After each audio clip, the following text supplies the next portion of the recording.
I don't like it. I just don't like technology. Not anymore. Uh, I guess it's calmed down since earlier slash yesterday. But I don't like this, okay? I'm tired of technology just getting worse each day. It doesn't make any sense. We're just surrounded by incompetent people, and there's no way to fix this. Well, there's a way to fix this, but we cannot use that one. So I guess there's actually no way to fix this.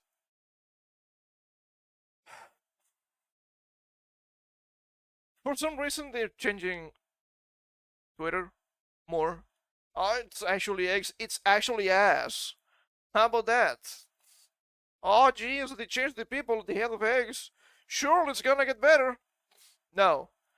UI is somehow worse. Grok is apparently somehow worse again.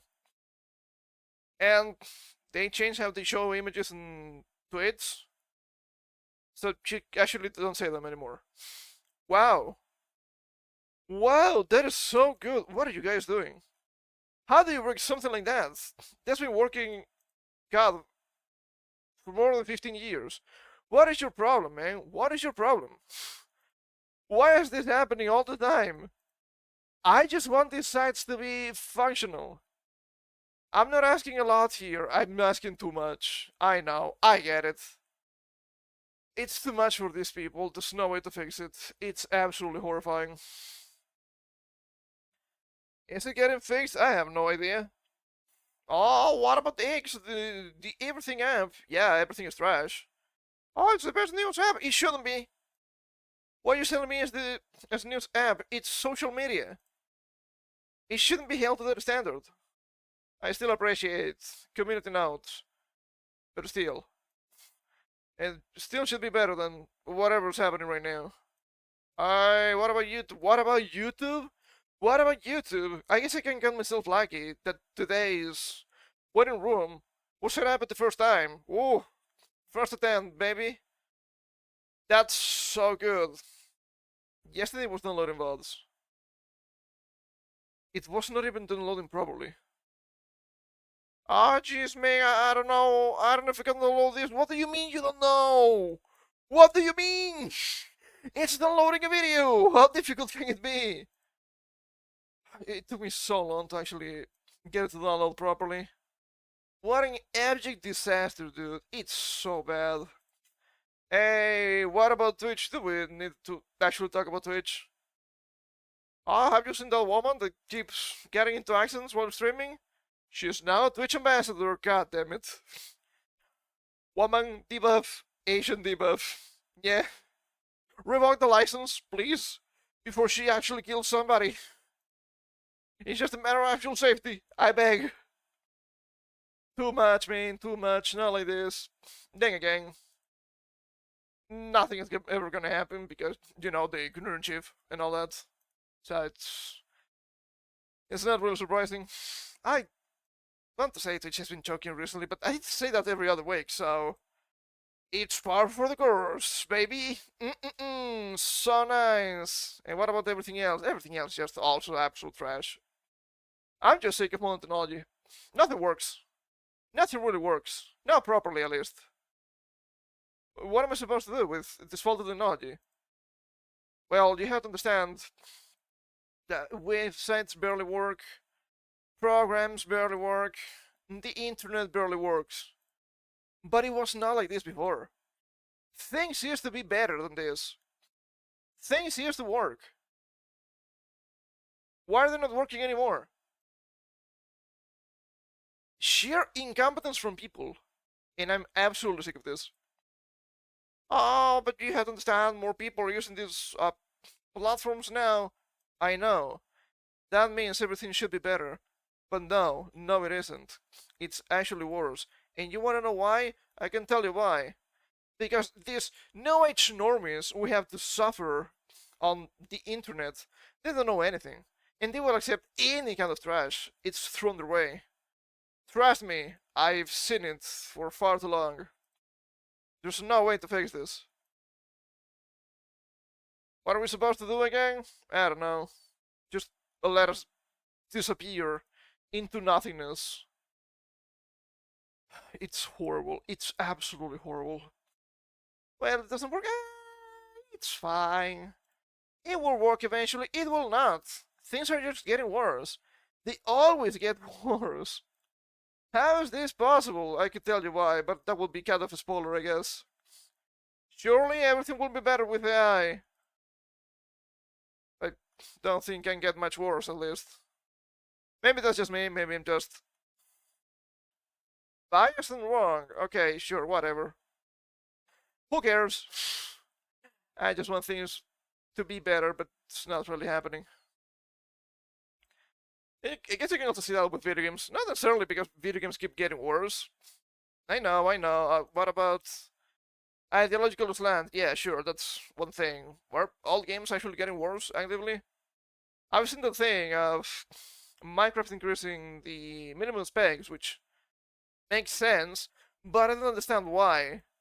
Because the game is not actually better. It's not actually much bigger than it was, what, 10 to 15 years ago? I was playing that in my own computer before the upgrades. You should be able to play that on a toaster. You can't anymore. You need actually a pretty beefy computer. What happened? What? The game actually does improve? No, it isn't. Then again, sheer incompetence. Thank you so much, Microsoft. Now you understand why it's so micro, right? I don't like it. I don't like it at all. Oh. Horrible, absolutely horrible. I keep seeing people also getting banned on YouTube randomly or getting strange suspensions because, oh, what about AI moderation? Surely that'd be great. Not necessarily against AI, but you're actually watering down bad moderation, so it's getting actually worse. Which is actually pretty impressive on its own. Not in a good way, but I guess it's actually impressive on its own.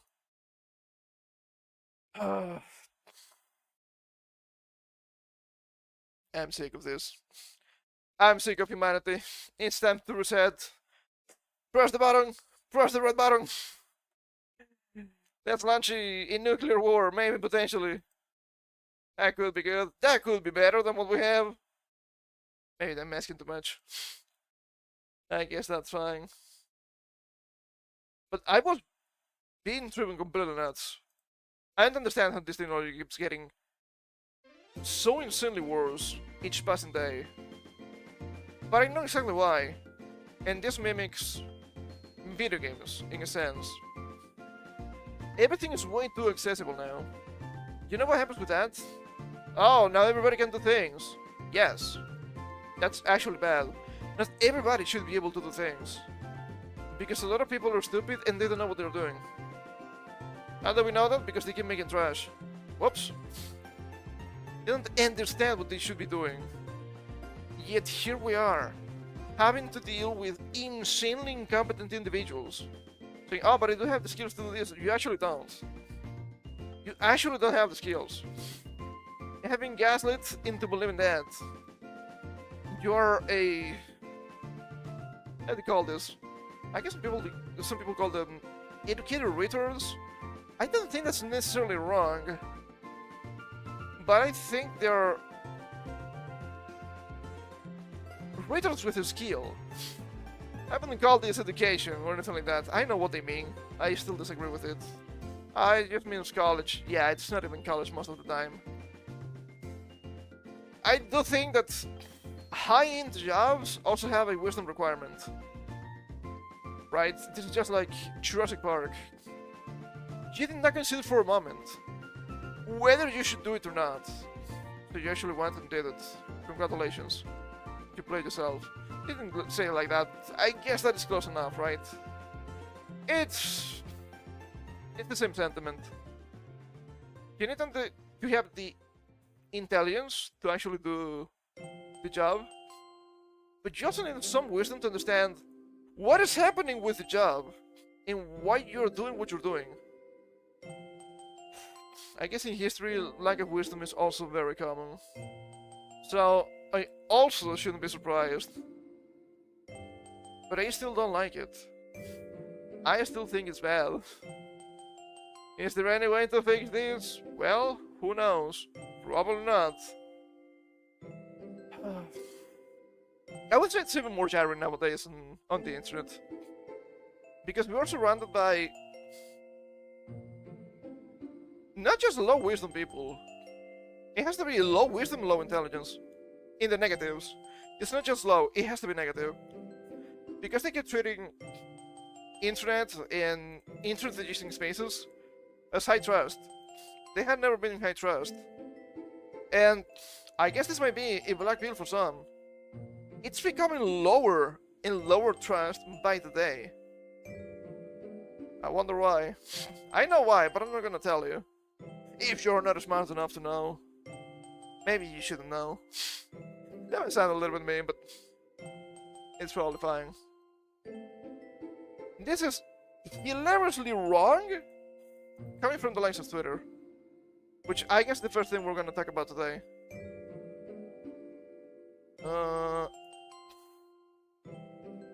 Trying to be too transparent is also a big problem here. I just was this so low. Okay, alright, that's probably fine. So they wrote a huge article here, X open source. Open source the For You timeline. They were taking the major step in your ongoing efforts to increase transparency. Transparency is good. What you're doing here is atrocious. They actually posted the weights of the algorithm. This is bad. Not only this can be weaponized, this will be weaponized. Which was already kinda happening, but it's gonna get worse now. Maybe you shouldn't. Hot take, maybe you shouldn't. So, positive, what do you want? Share via Kappa link, 40 times better than a like. Reply if mutual follow, plus original post, 4 times better than a like. Reply normal, 10 times better than a like. Quote, 10 times better than a like. Share via DM, 10 times better than a like. Follow author, 8 times better. Share, generic, 4 times better. Repost, twice as better. Favorite like. It's hilarious the way it is 0.5 when relative to like is times 1. It doesn't make any sense to me. Click, span/open post. 0.8 of a like. Open link, 0.4 of a like. Photo span, video open. DQV, I don't even know what it is. 0.1 of a like. Barely anything. Quoted post click. 0.1 of a like. Continuous null time. Barely anything. And post unexplored. In network only. Pretty much nothing, eh? Okay, alright. Surely this will not be weaponized to increase the reach of bad actors. Oh brother. Oh brother. This guy and will be weaponized, but that's not even the main problem here. You wanna know why? I can tell you why. They also posted the negative interactions. Why would you do that? You absolute lunatic, why would you do that? Surely everything will be fine. No, it will not. We have Agnes in the blend, binary duel, profile check, mutual follow, duel boost, and bookmark, which we were told before that profile click was a positive. I guess not anymore, and bookmark was also positive than the likes. I guess not anymore, or was not actually implemented. Negative, what kills you? Report! 468 likes, but negative. Mute author, 118 likes, but negative. Not interested, 86 likes, but negative. Blog author, 62 likes, but negative. Not dwelt, negligible. Why the hell would you do this? When you know your site is filled with bad actors. Not even bad actors. Every single site has bad actors. Probably some of the worst actors on social media. Constant harassing campaigns. Constant mass report campaigns. Well, it's only gonna get worse. Because not only it's not being persecuted, which should be, it has been shown it's actually effective. Very effective at that. Very nice.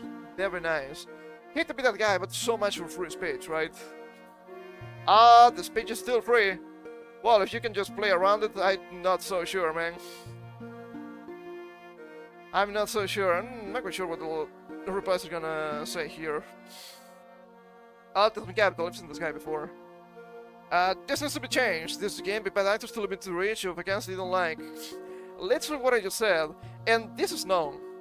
This is known. I'm gonna sound like an insane lunatic here, but I actually have seen the screenshots. I don't think I ever showed them on stream, which is kinda funny. It didn't happen. But there is might have been probably several cabals of Indian group chats trying to get people banned. I know it sounds insane, but I have seen it. And they can be somewhat successful because there's a bajillion Indians. So of course that would happen. This is actually fueling them more. I think that's good, I don't think it is. Maybe you shouldn't do this. But then again, what should be and what it is, it's not even close, which actually is a very big problem. Yeah, mass reporting is really bad. Okay, sure. Super clear that all of this should be reweighted by how often user does this. Example, giving a favorite tweet once every year. That should be worth more than twice a like. I guess so. That makes sense. Especially to avoid mass reporting campaigns, but then again, this site, I know they're trying to limit them, but it's filled with bots. I would say it's not so bad right now, at least with posts and whatnot, but having bot posts, you can still buy likes, at least, right? And having thermal posts, there's no difference to me. It's literally the same. It's just engagement bait. It's just the worst code you've ever seen in your life, and you have to come with that because you know, everybody should be here. Unless they're changing the monetization, so maybe they crack down on those. It's not happening. It's not happening. I don't understand why, but these third-world accounts are just amplified, saying the most stupid things I've ever seen in my life. There was one recently. Something about, oh yeah, you fix crime by lifting people from poverty. I looked at the account, and I was like, of course, that would have to include you, right? Africans. And when I say Africans, I don't mean the okay-ish African countries. It's the massive goal, usually coming from Nigeria. We shouldn't have to live like this. I do enjoy a lot when they talk about Walmart, when they obviously don't have Walmart. Dollar is endless, as they say. It being worse than blocking is surprising. That's... yeah, it's actually pretty insane. That doesn't make a lot of sense. There should be a copy link mean when you do share, then copy link. It's right there. Nobody uses this. It's been on contribution sites, God, for 15 years, maybe more people don't use this. It's actually good if you do this, even on YouTube, by the way. Nobody does this. It's out of hand. Why would you do it when you can just go to the top and copy link anyway, right? I'm gonna send this through Instagram. A likely story. Maybe I'm actually wrong. I might actually be wrong with this one. I think my mother used those. Because every single time she sends me something on Instagram, I don't use Instagram. And I don't think I ever will. Nothing that scientist for me. It's always, okay, I click, I go to the website, and I get treated by a pop-out that says, oh yeah, this person shared this with you, follow them. No. Even if I had an account on Instagram, I wouldn't want to follow my mother, come on now. And that's because in this case, I'm not so sure about other sites, when you go to copy link, share, whatever, it adds the additional trash to the link, which You can trim it very easily if you know what you're doing. It's just the question mark and a bunch of numbers, which indicates this was shared by this individual. And it kinda happens on YouTube. It's not quite the same. You copy a link, you paste, and it's actually a playlist. Well, yeah, it's the video URL, question mark, list something like that. You can just go to the question mark and just erase that and everything else coming after that one. And then it works. The amount of trash they have on links is insane. I also see those a lot. Clicking articles on here Twitter, by the way. Oh yeah, it's just a track where this link is coming from. I don't like it. In theory that gives money to them, and I don't want to give them any money. Exactly how it works, different than you think. The person not that ranked if someone wants you. It's also not boosted when a lot of people share your post. Those weights you see everyone talking about are pretty weights. Read this article to understand. Yeah, I don't think I'm gonna believe that one, I'm gonna be honest. Call me Black Peel or whatever, I just don't think I'm gonna believe that one. Sure, the thing is becoming better. There's another change that I haven't mentioned on this side that I also don't like. Actually, two of them. Potentially three. I don't like them. I don't think they're useful. First, bookmarks. I use bookmarks a lot. As you can see, I bookmark stuff to bring it on stream. Now it's different. Now they call it history. And now you have two tabs, bookmarks and likes. Why? I already know where the likes are. Why should they go there? Well, now it's a different location. Why would you do that? Doesn't make any sense. Okay, alright. Then you go into media. It's not like before, where it was just a gigantic grid. Now it's posted with either videos or photos. Why would you change that? It doesn't make any sense. If this was in addition to what we had before, I would be okay. It's more options. But no, just taking away options. And when you go to posts, you get all posts or highlights, or I guess both. Why do you keep changing things on these sites? Why are you like this? I don't think I'm asking too much. Maybe I actually am. I have no idea. I have no idea. It's so annoying to use this. They keep changing stuff every other week, and nothing makes sense. Especially when they change the UI, it always becomes worse. You can't hate front-end devs enough.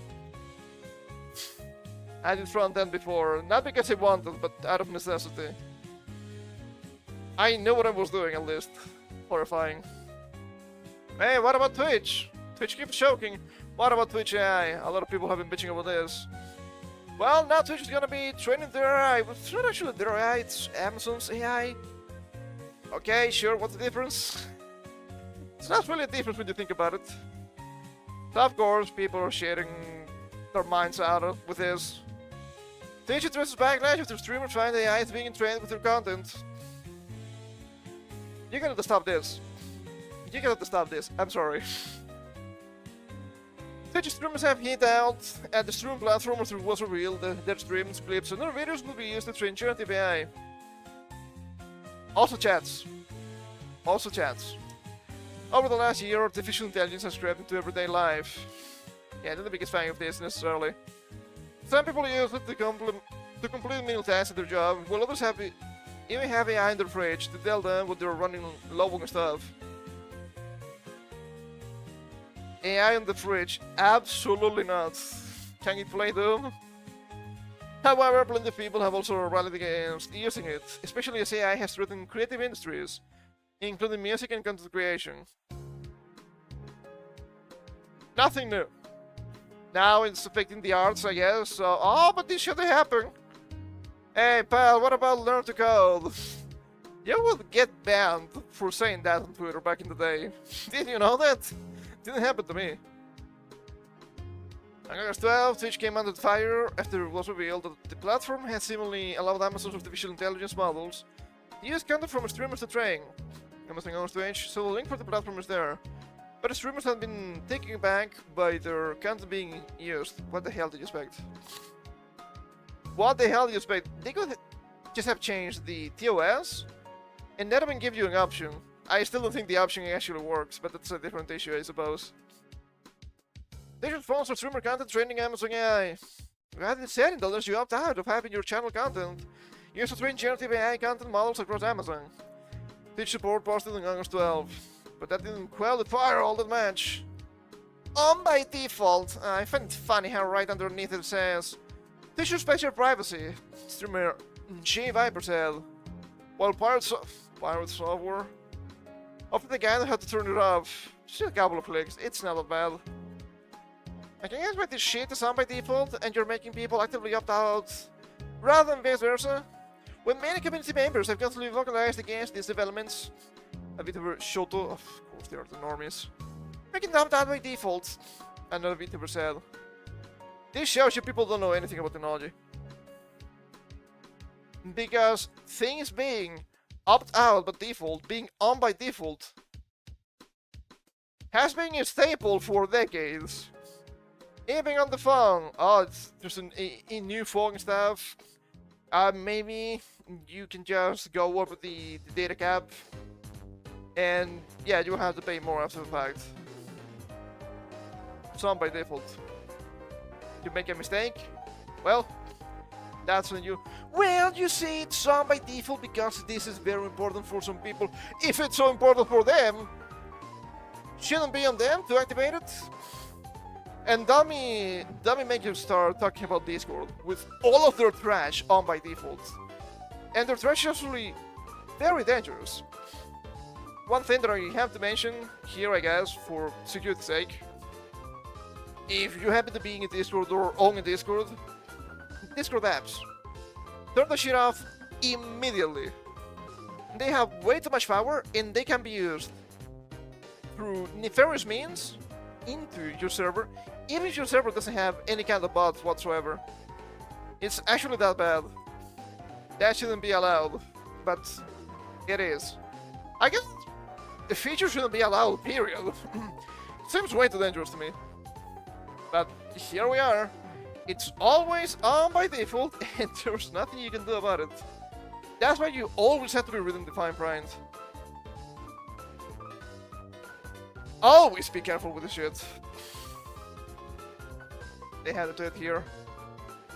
Such as Mike Minton and Marrakesh. Man, I went to play Kingdom Hearts 4 and we're playing it on either Switch 2 or Xbox Series S. And not on PlayStation 5 because screw Sony. I've seen the reveal, I'm not impressed. Not a big fan of Kingdom Hearts. I've also seen the announcement of the new anime. Disney? Inspired by. Woo boy. Yeah, I don't know about that. I'm not so sure about that. It's only pretty much a still image, so who knows. I think people might be coping a little bit too much about the quality, but we'll see. It's too early to say anything. Just Mike Minting and Marrakesh address the situation in your stream too, with Minting admitting that if it's opting, nobody would opt in. That's the honest answer.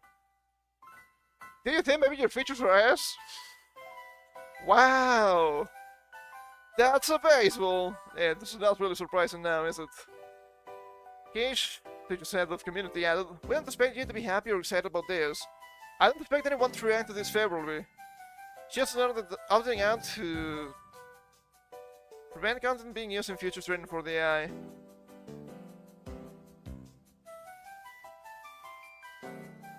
English is hard, I guess. And it doesn't make grammatical sense to me. Instead to just say the product, also said he didn't know if bots had already been used by Amazon to train AI. You can bet your ass! You can bet your ass they are being used actively by the AI. I don't know what Amazon has done in terms of model training and what they have used and not used, he added. Even if you opt out and you go back to the option, you're still in.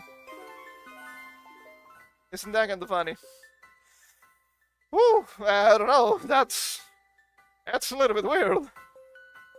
I've seen some people saying that they had to go in and activate the option like 3 times to actually be on. Is the button being on useful? Does it do something? I don't know. I have no idea. I'm gonna say maybe.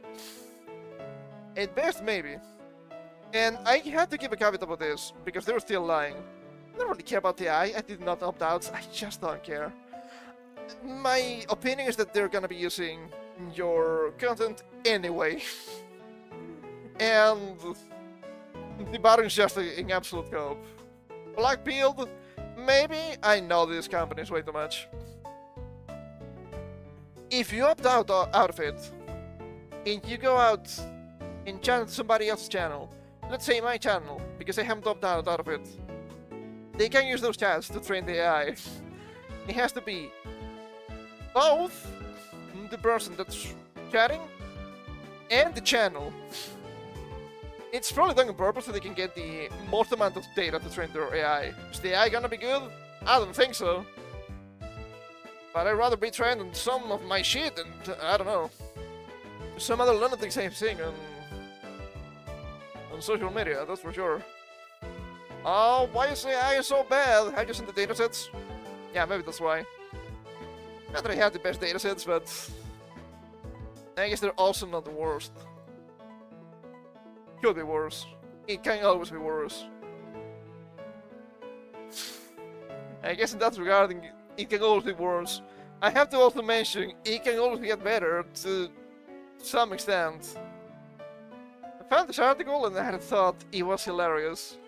I've been crusading against Indians for quite a while, because every single time you have infinite Indians in most of these companies, everything just goes to shit. And at some point you have to consider what is happening, why it's happening. Is it gonna get worse? Well, well, well, surprise, surprise. There's always a bigger fish. The AI threat to India's IT jobs machine. I would say it's also hilarious when Indians that have been born in the West are laid off so they can hire Indians from India so they can actually pay them less, and they're actually way worse. As for Financial Times, I think it's pretty obvious right here. I've also seen the archive. I found the archive, not the original, which is kind of funny. Press gang in Bengaluru and crushing Kaushik in Karur. Yeah, this is a conflict of interest, I would say. It was around 1:30 AM by the time Rakesh, a 45-year-old Oracle employee in the Indian technology hub of Bengaluru. Okay, I guess not any of these guys. Phone shut his laptop after a long day of calls and presentations. A long day of calls. India, classic. A few hours later, as the sun rose in March morning, his phone started ringing incessantly. Colleagues were calling, but he had to check his emails. When he did, he discovered that his career with the US software giant was over. He had lost his job, along with about 10,000 other Indian employees, according to all India IT and ITES Employees Union. I'm quite sure if we can say this is a word. What made the redundancy particularly galling for the married father of two was the nature of the work they had been doing prior to his dismissal. We harness AI technology and build tools using that, he says. The tool that we gave our sweat, blood and bones to... It threw us out. To show our loyalty, the company did not stand with us. Our colleague did not respond to requests for comment. They usually don't. Sweat, blood and bones. It's AI tech, dude. It's not a wall. Okay? It's probably fine. Also, what did you expect was going to happen? You haven't lived your usefulness. I do wonder if these AI tools are actually useful, or... who knows, right? It's very hard to tell with these people. Rakesh, who has not to be identified, so as not to jeopardize his future employment prospects, is among a growing number of Indian tech workers being laid off in the era of AI. That's what they call karma, right? Constant layoffs because Apple can hire Indians. What about we laying off the Indians too? Jeez, I guess you can. What is going to happen? Well, if you're lucky, the AI is better than the Indians. Will it be? Well, it depends. Is India made tank? If so, I'm not really looking forward to it. But then again, it's Oracle, so who cares, right? They made the bed. And the services have played a crucial role in driving India's economic growth and expanding its middle class. But many of the formulaic tasks that underpin the industry, which employs 6 million people and contributes about 7% of GDP, cannot be performed by generative AI. If the sector cannot pivot to higher value work, that could spell more trouble for a government already struggling to create enough jobs for India's huge workforce. It's not a lot, gonna be honest. It employs 6 million people. And I can tell you, most of these people shouldn't be working on tech. They are not good enough. That's not a black pill, that's just the fact of the matter. I'm sorry. They're actually not that good. They're just a bunch of yes men, and I gotta be honest, most of the time they don't know what they're doing. It's pretty bad. It is pretty bad. They also mention here that, oh yeah, it's expanding its middle class. Okay, sure, I guess, maybe potentially. Yeah, you're not turning India not a shithole. Not like this. And let's say, yeah, their tasks can now be performed. And by generative AI. They're using generative AI? Well, because generative AI, which I wouldn't be so sure. Sure, it can be done with AI. But if you're talking about tech, it's actually not that difficult to just make a program to streamline some tasks. I'm sorry, it's actually not that difficult. It's actually a big sector in tech, right? How do they call those? God, is it really this?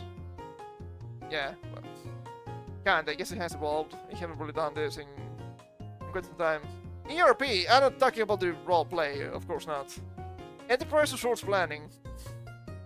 It's actually just meant for planning of the workflow of the company. But you can actually automate a lot of stuff with technology, which of course it's good, right? Because you don't need to depend on people that much. Things just work on their own. Quote unquote on their own. Heavy quotations.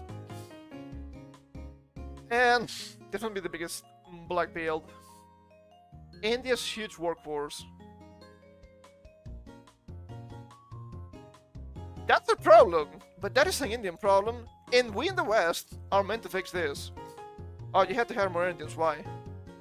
Why do we have to accept H-1Bs in the US? Well, we have, I'm not American, but still, right? Still part of the West.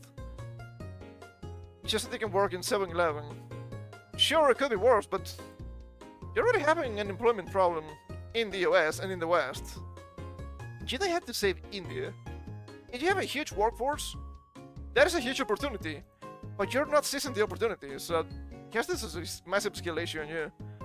Then again, we all understand that most of this huge workforce, it's worthless, right? Yeah, we think, okay, you have a lot of people, what do you do? Well, you can just, how do they call this? Innovate. That would be pretty useful. Don't think they're smart enough, most of them are not, sadly. What about physical labor? And then you're met with the dark reality of they're actually pretty weak physically. There's something they can do? Well, they're fantastic scammers. So that's what they do. Great. Great. I don't want to keep talking about India because I might start sounding a little bit German, you know what I mean. After years of headcount growth, the sector has begun to shed jobs. A July report from rating agency S&P stated by March this year, emphasis on Y-Pro, not Pro I guess, had reduced staffing by 5 to 6% from 2023 levels, with more trends evident at Data Consultancy Services, DCS, and Tech Mahindra Ltd. OSMA. How are you doing? Mahmoud Hossein? Oh, this might be dangerous. I'm doing okay. We're talking about current events. We're planning on India a little bit, because of AI apparently. Investors are also turning bearish on the sector's prospects. The nifty IT index, which ranks India's largest IT service companies, has showed 18% so far this year, underperforming the blue chip Nifty 50 index. To be fair, this would have happened, maybe not to this degree. And even if we completely ignore the existence of AI as, I guess, a business opportunity in this case, and you want to get into tech, that's good, that's fine, that's usually very useful. There's a massive problem. If you're in an emergent economy, and India kinda is to some extent, yeah, you can't really invest in tech because everything is so expensive right now. So, of course, the tech business as a whole will go down. Okay, now this is a gigacode. Despite its abundant tech talent, India's contribution to global AI innovation remains meager, raising fears that the country could end up suffering more of the disruption of AI while harvesting few of its rewards. Don't you think it's a contradiction? There may be other ways to explain this, right? Okay, abundant tech talent, or so they say. But did they say the contribution to global AI is meager, which is correct. But the same could be said of Europe. Not because Europe is just useless with tech, don't talk about the government, because they clearly are. But because they're not investing, which is also a big problem. I mean, the economy in Europe is a gigafight, it's getting worse. I actually saw some numbers the other day, or I was told some numbers, actually more accurate, about spending shit for the military. And you find that each NATO country ends up investing much more in the military than Russia. Because they probably are spending the money in bullshit. Well, that's not ideal. And then you say, oh, but look at this. The French president is gonna invest a huge amount into AI. How much? 30 million euros? That's nothing. That's pretty much nothing. You could have just pocketed that, it's pocket change for something like that. Why don't you spend the tens of billions you're spending each year on immigrants? Well, that's... you know... You know, they have to come here and kill people and rape women and whatnot, I suppose. But I'm gonna say here that it's not because of a lack of investment, which there's probably a lack of investment too in India, but because it is abundant tech talent, yeah, the talent remains to be seen. Prime Minister Narendra Modi declared this year that the AI will provide millions of new jobs for Indians. Whoops. But Dianatha Nageswaran, what are these names? Well, Indian names. The government's own chief economic advisor has flagged the risks. President once relied on India's comparative advantage to handle the bulk of their work, may no longer need to do so. Hey, maybe you can just shell the Indian call centers. Isn't that good? He will the start of 2026. Everyone's following out India's core value proposition if adaptation lags. This is kinda funny. I don't think this is an insane admission on what might be happening with India. But it's a small opening so we can see into it. I don't think I ever brought up that on stream, which it's actually my bad moment. What can you do about it? Well, made a mistake. I didn't save the tweet. That's actually a big deal. There was a important government individual from India saying that they were trying to conquer the world by just sending infinite immigrants working into different countries. Okay, now you have infinite Indians in Canada. You're trying to get infinite Indians into the US. You're actually trying to get infinite Indians in Europe. There's kinda infinite Indians in Australia already. So they're trying to become the majority in those countries because there's way too many Indians. So they can just put their governments there. I don't think that is good. But this kinda shows that throws a wrench into that plan. Because you don't need these individuals anymore, which I'm gonna say it's probably a positive. Why would you want to lay off, I don't know, thousands of your usual engineers to get a bunch of Indians from India? Well, They're cheaper. Yeah, I know they're cheaper, but are they good? Do you think that tech companies might be collapsing? I've been saying this for years. I just like a broken record at this point. DK Donkey Kong, Shibakumar, the Chief Minister of Karnataka, the opposition-running state that includes Bengaluru, sitting April, that fast-evolving AI technology, well, got a lot of jobs. You can also see the definitely could be 50% of jobs cut in Bangalore and different parts of the country. Well, isn't... I'm gonna be honest. When you think about it, this is also a skill issue. Oh, but this fast-evolving AI technology is gonna destroy the jobs. But the jobs you were claiming were so good, and you were all getting so much. I didn't mention it here. I don't know. They mentioned the middle class. Were these jobs that obviously will turn into less jobs eventually, because AI. Well, I don't know about the artificial intelligence, but it's automation for sure. That's not what they expected. Then again, not understanding consequences to their actions, it's to be expected here.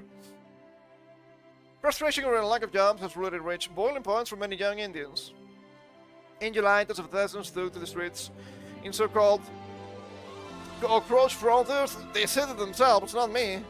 They're supposed to be pro-Indian. I guess corruption in the education system and what many see as a scarcity of opportunity in the world's fastest growing major economy. India's superpower. They have been saying this since the 70s. It's not happening. But that's mainly a cultural problem. Then, well, maybe there are other problems, but I will say that's still mainly a cultural problem for sure. When what's your values cheating? Yeah, you're gonna have a prosperous society. I'm sorry, it's not gonna work. If the impact of AI spreads to India's manufacturing sector, the consequences could be even more serious. Invest more Indians in college and university. Nearly 40% of graduates under 25 years old are unemployed, according to a recent study by Sim Premji University. Wait. Not my fucking problem. This shit is already happening in the West. Why should we have to accept the infinite foreigners? Well, you already have a problem with the job market. Well, if you have the full brunt of women, that's a problem for jobs. And now you're handing infinite immigrants. Yeah, what do you think is going to happen? Well, they're gonna collapse the economy. That's kind of what's happening. Not really the economy, but the job market. We are here, by the way. The services industry accepts that the old model is changing as AI threatens the foundations of Indian sourcing.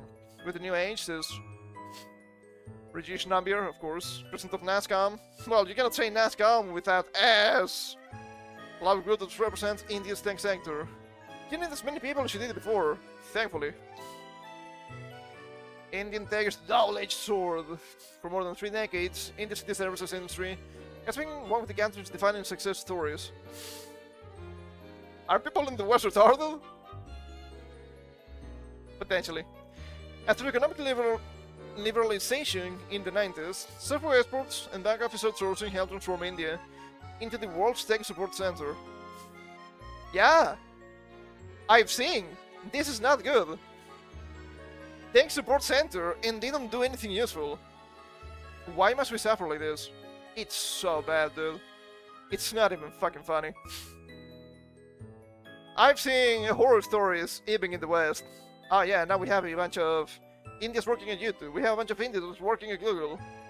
You tell them what they have to do, and they tell you, oh yeah, I understand. But they don't. Oh. You wanna see a tech collapse? You're probably gonna leave one. Unless we're finally free from this mortal coil. Give your full power to Meteor Fusoya. Are we sure Sephiroth was wrong? Maybe I need to get me some black materia. Maybe, and only maybe, I can fix the world. He was not trying to fix the world. He was trying to get all of the life stream for himself, I think. I don't know. I don't remember. I haven't played 7 in quite a while. Built on lower wage but highly qualified and English-speaking skilled labor. Holy! There's no way you actually believe this. Highly qualified. Okay, this is the same bullshit they say here with highly educated. Yeah, you went to college. Not impressed. You're still a fucking idiot. English speaking skill labor. English speaking. I don't need to tell you the horrors of Indians speaking English, right? Those insane posts on Facebook. Why are you? I don't know, man. You cannot come in and ask me something so existential. What is your problem? And there's no excuse for this, okay? There's no excuse for this. They were a British colony for a long time. Why don't you speak the language? That's not an English colony, and... Well, I speak English. I don't know about other people, I speak English. Somewhat successfully, I would say. Not the best, but... I wouldn't say I make very egregious mistakes. Like, why are you instead of how are you, right? Might do it as a joke, but I think it's pretty obvious when it's a joke. The sector generates more than 300 billion USD a year in revenue. It's the largest private sector provider of formal work in the country. It has created a route into the middle class for millions of graduates. Does this include these scam centers? I don't like this. Throughout that time, the industry's growth relied on a simple equation. More clients plus more work equals more demands for tech engineers, but the relationship is starting to break down. The revenue and the linkage to headcount that used to be linear earlier, there's definitely going to get disrupted, says Sandeep Kaur, chief executive of the Pune headquartered IT service company Persistent Systems. Are they gonna persist actually? Yes, you can actually do more work with less. I don't think this is actually bad. This is the core benefit of AI, right? Using AI, you can actually do more work with less. I do find hilarious when you see constantly on social media your usual Twitter comments complaining about this. Wouldn't this be a positive for you? Isn't this the great equalizer? I'm actually very confused about this. But then you have to understand, your Twitter comments are not actually comments in the sense of everybody will be the same and lifted up. After all, it's an ideology that the basis is just greed. Not greed. Greed is actually wrong. Which is it? Is it envy or is it jealousy? I'm not quite sure. I always mix both of them, and I think it's very easy to make this mistake. I mean the one that wants what somebody else has. I think it's supposed to be envy. No wonder it's a deadly sin, right? And you can see that because they want the power for themselves. Not a thing about sharing power or anything like that. We have to seize the means of production. Okay, but that's just stealing. Just because somebody has a huge mega corporation, I don't know, let's say for example, Amazon, that doesn't mean, in this case, Jeff Bezos was just divinely granted the company. He built it himself. You can actually build your own companies. That's the main selling point of the free market economy. But then again, they will complain, oh, see, everything that's getting bad in the modern economy, it's capitalism, baby. It's actually incorrect. So you would expect them, if they had any principles, which obviously they don't, to be cheering for AI. You could potentially automate, eventually, all of the jobs and live in a post-work utopia. But no. No, that's not what they want. You know why? Because if all of the jobs, especially the important jobs, are automated, they lose power. Everything is about power. Except power, which is about sex, or something like that. I think I said that backwards. Everything is about sex, except sex, which is about power. I don't know. There's also a bunch of degens, so who the fuck knows? Both are correct in this case, I guess. The shit comes with global economic uncertainty and geopolitical tensions combined with the deployment of AI, particularly by US companies, which are India's largest customers, to curb demands for IT services. They are just saying it. This is grim. This is actually grim. US companies, largest India's customers. Are things getting better? No? You know why? Because of this. I'd rather have a clanker than an Indian. Analysts have S&P forecast in July that revenue growth at 3 of the top Indian IT companies who sponsor the trades, Emphasis, HCL Tech, and Wipro, will slow to 2 to 4% over the next 2 financial years, compared to 4 to 6% in the previous year. Describe AI as a double-edged sword for those businesses, which will have a pronounced impact over the next year or two.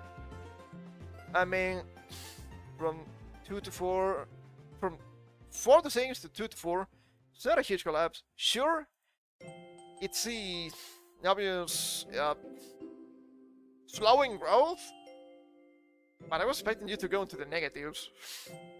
Threatens their old business model, like a robot replacing factory workers. Good comparison. Boss opens new doors if they can adapt and become the robot's operator, trainer, or fixer, the analyst wrote. How quickly and effectively the firm shifts from offering manpower to selling expertise and solutions in the AI era might be a determining factor. I think it's gonna be kinda rich coming from me, because I'm not any kind of AI sorcerer or anything like that. I used Grok before. I think it's okay. Usually I wish it was better. But then again, I'm just using the free-to-play stuff, so of course it's gonna be more limited. But I don't think AI is actually a massive opportunity. But you have to be creative, which it's probably an issue because I know not everybody is. And I wouldn't say a huge amount of people is actually creative. Being creative, it's not really that easy. It's a very special trait. Even amongst high-end people, or high-stats people in general. But given how you can use the clankers as some sort of private army, in this case for tech stuff, you could potentially make your own business niche. So you could create insane solutions for problems you wouldn't know people have, or you wouldn't know how to fix before. It's interesting. Well, everybody get a hold of that and just be successful thanks to that. Literally impossible, right? But it's gonna be a great opportunity for the chosen ones, maybe. We'll see what happens. The warning game still comes in June from Enchantressekaran. Enchantra, a planeswalker in Magic. Here's TCS, the largest Indian IT contractor, who predicted AI agents could take on half of the company's tech roles within 3 years. The company will not be hiring the kind of numbers it used to hire, he said. Anecdotal evidence suggests the rising adoption of AI is rather rising competition and putting downward pressure on the prices of India's outsourcers can charge. Last month, Indian rating agency Crystal forecast weak industry revenue growth of 1 to 3% over the coming years. Clients should reassess tech spending, renegotiate some existing contracts, and sign fewer new deals. I mean, yeah, but to be fair, all of this would happen even without AI. At some point, you need to step back and think, okay, we keep hiring people and it's not working. We need a better strat here. But in the end, the executives state that AI will reshape rather than replace the roles. They argue that, with the companies deploying increasingly expensive Western large language models, or their open source Chinese alternatives. Well, that's interesting that you mentioned this, because it's probably very fair here. Demand for people who can integrate their technology into complex business will only increase. I actually don't think so. That's a co-op thing again. Indians lying, yeah, more likely than you think. Not because I don't think that will not happen, but because I think you can just use the clankers to do it. It's actually far more simple. You can just design a clanker to do it for you. You probably don't need so many IT quote-unquote experts, not for this list. Making technology decisions across the infrastructure to interior stack is becoming much more challenging because the technology is frequently changing so fast. This is Chief Operating Officer Aharti Subramanian told an analyst in July. Oh, I've been struggling reading for a while, I don't know why. Might be collapsing mentally. The role that we're playing is helping customers make these technology choices, and to integrate these technologies into an existing diverse complex landscape. I think that this is where we play a very big role. Maybe it's a big role, but I don't think it's actually populated a lot. Harry Sherry, Chief Strategist and Technology Officer at Tribal Wipro, agrees. The world has changed, technology has changed, the needs have changed, and desires have changed, she says. None of the deals that we are doing today have the same exact format as what you did 5 years ago. This is the kind of an issue with globalism or globalization. I can scan the both. You're forcing people that are not involved enough to get into a much higher level tech metagame, which is not going to work. I don't think tech evolving is bad, but you can just ignore some of these individuals completely. You don't need to be worrying about the entire world. You should be worrying about what you're doing now and what you're going to be doing after, you yourself. You don't need to worry about literally everybody, because you will see problems such as this and there's actually no way to fix them. Not an easy way to fix them, of course. What about we just kill them? I mean, sure, but there are other solutions. We should let them evolve normally, society-wise. Others argue Indian tech, work is moving up, the value chain, the Kansas business, and software services supports have doubled in dollar terms since 2022. This is Sheldon Shaw, Deputy Chief Emerging Markets Economist at Capital Economics.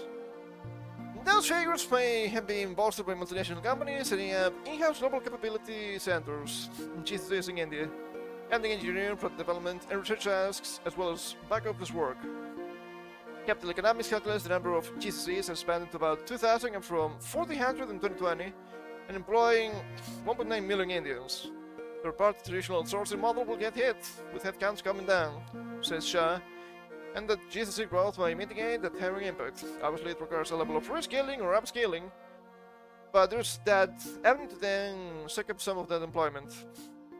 Intel's also hoping that new jobs will replace old ones after India's biggest companies and conglomerates, including Adani Group and Tata. There's more than 200 billion USD in game-related investments earlier this year. In 2024, the Modi government budgeted 104 billion rupees, 1.1 billion USD, for 5 years for its India AI mission to help expand the country's tech infrastructure and training. India AI. One of the worst things I've ever read in my life. We need people who are better and adept to using AI, which is why AI skilling is an important part of what we are supporting, says India's IT Secretary S. Krishnan. While certain kinds of tech jobs may go out, there will be certain other kinds of tech jobs that should get created. And this is actually correct. This is something you should be doing. This is not gonna save India, this is not gonna save the economy, this is not gonna save India Tech or India IT or anything like that. But this is something you should be doing in the West, by the way. Because it doesn't matter what you do or what you think about it, AI is the future. You need to understand AI, and you need to start using AI, potentially. At least know how it works, because going forward, it's gonna be something you will use for jobs. And it probably doesn't matter the job. Traditional blue collar, probably not. But if it's anything that's tech related, yeah, that's gonna be a thing. And you're gonna be left behind because you don't care about AI. It's gonna happen to a lot of people, I'm afraid. Making indie robots. A technical factory in Karur, a small town nestled between dark green fields in India's southern industrial state of Tamil Nadu. 26-year-old Gautam S and about 2 dozen others are ironing clothes. They wear GoPro cameras on their heads or the latest smart glasses with built-in cameras. They're paid about 100 USD extra per month to record all their work, and the videos will be used to train future AI-powered robots. They sell the work being done in the factory, owned by Indie Textiles Group Texworth. I don't think that's enough to actually train the clanker. We'll see what happens. Not really that impressed, but I guess that makes sense.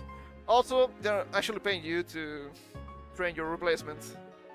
That's kinda bad. That's what it feels to be an American engineer now, anyway, so you get what you deserve. British Dan the Penny, in the head and chief operating officer of Abiglaze, a data annotation company with offices in Karur, spotted the rising demand for so-called egocentric videos.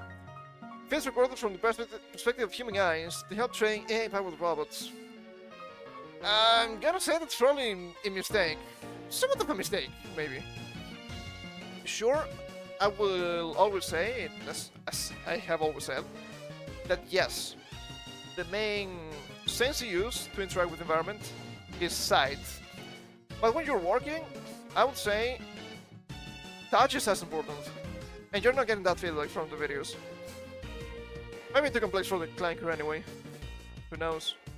It's kinda long. Do I care about this? Not really, right?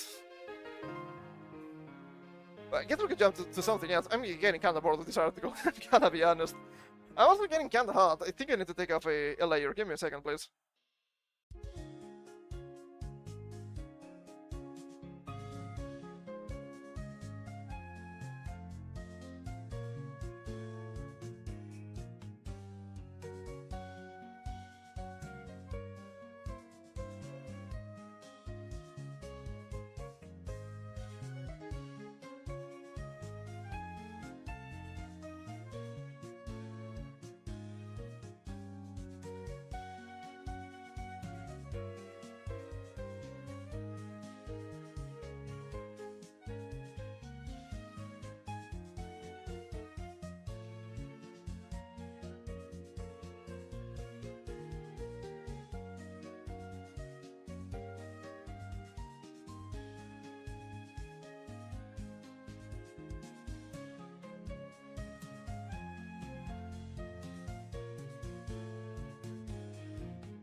Absolute wrench in sweat already, jeez. So I guess the heat wave is already here. That's not great, because the heat wave is just starting. And the biggest thing. Oh, brother.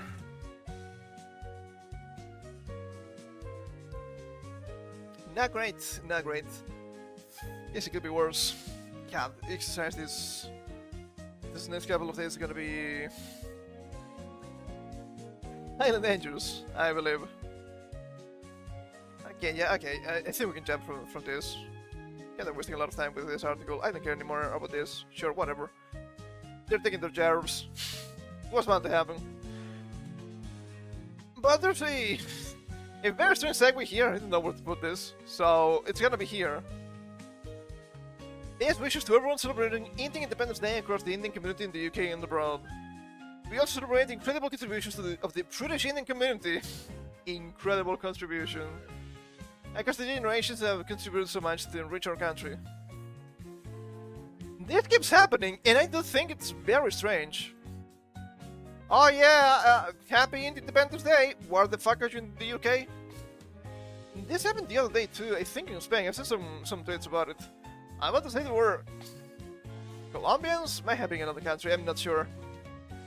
All of the flags kinda look the same to me, I'm gonna be honest. They were celebrating the independence from Spain while being in Madrid. That's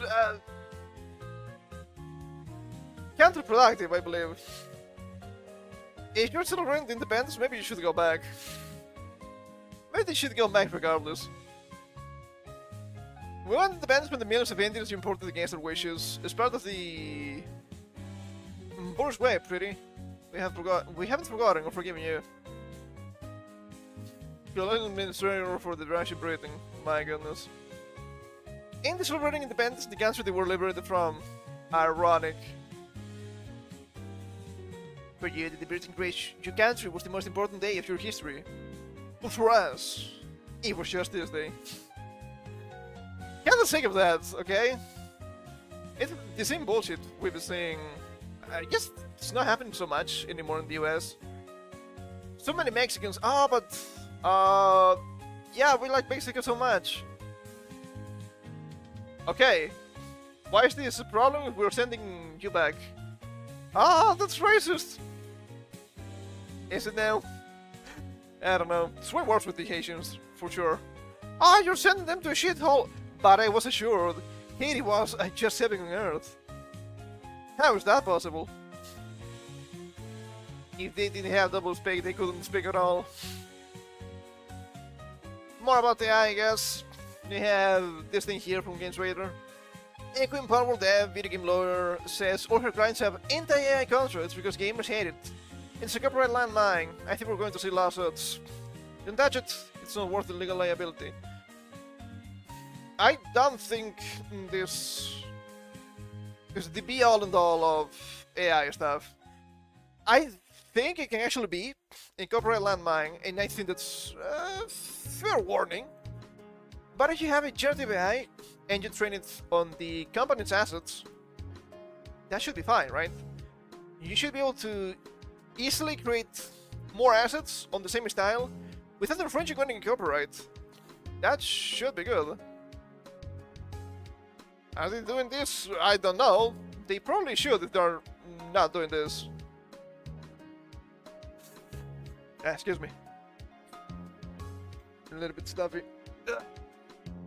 I don't think it's surprising. Video game lawyer Haley McLean has in such a sharp rise anti wording in the game dev and publisher contracts. She reveals that virtually all of her clients explicitly oppose the tech. I actually don't think it's true. I think at least the big players are actually using AI, but just as I mentioned it, right? Not just random generative AI you might get from the likes of Croc or Claude or whoever, right? But you train your own AI to streamline making some assets. I think makes sense. Speaking with Games Raider Plus, McLean, corporate IP lawyer and head of video game practice at Envtuber Law, despite just how common classes banning generative AI have become. McLean frequently deals with publishing agreements for indie up to AA studios. Yeah, that makes sense. I don't think it's being used a lot in AAA, for sure. To spell out, the services that the publisher is going to offer in exchange for revenue share. And in these agreements, more developers and publishers are pushing to completely forbid the use of generative AI, she says. Kind of an issue. Now you say generative AI. Just saying AI, it's not saying anything at this point, right? It's the same as saying I don't like computers. Okay, what don't you like about computers? When you have a phone in your pocket and you keep using the phone all the time. It's a quick example. It's turned around, especially in the past year. I would say about 2 to 3 years ago, you'd see a little bit of it. She says of anti-AI clauses. But this last year long, it's gone from being an indecent chunk of agreements with the more racist publishers are sticking to no AI clauses. And sort of trickled down to, if we can start doing it, we should do it too. Which makes sense. Even the smaller, more simple publishing studios are like, let's include this just to cover our butts. So now it's just boilerplate. To the point that if I didn't counter one to have a AI clause, if the publisher was creating assets too, I would say we need to push for that to make sure the publisher is not using AI in the marketing, porting, QA of your game. If you're gonna use AI anywhere, I would say QA is probably one of the best places to do so.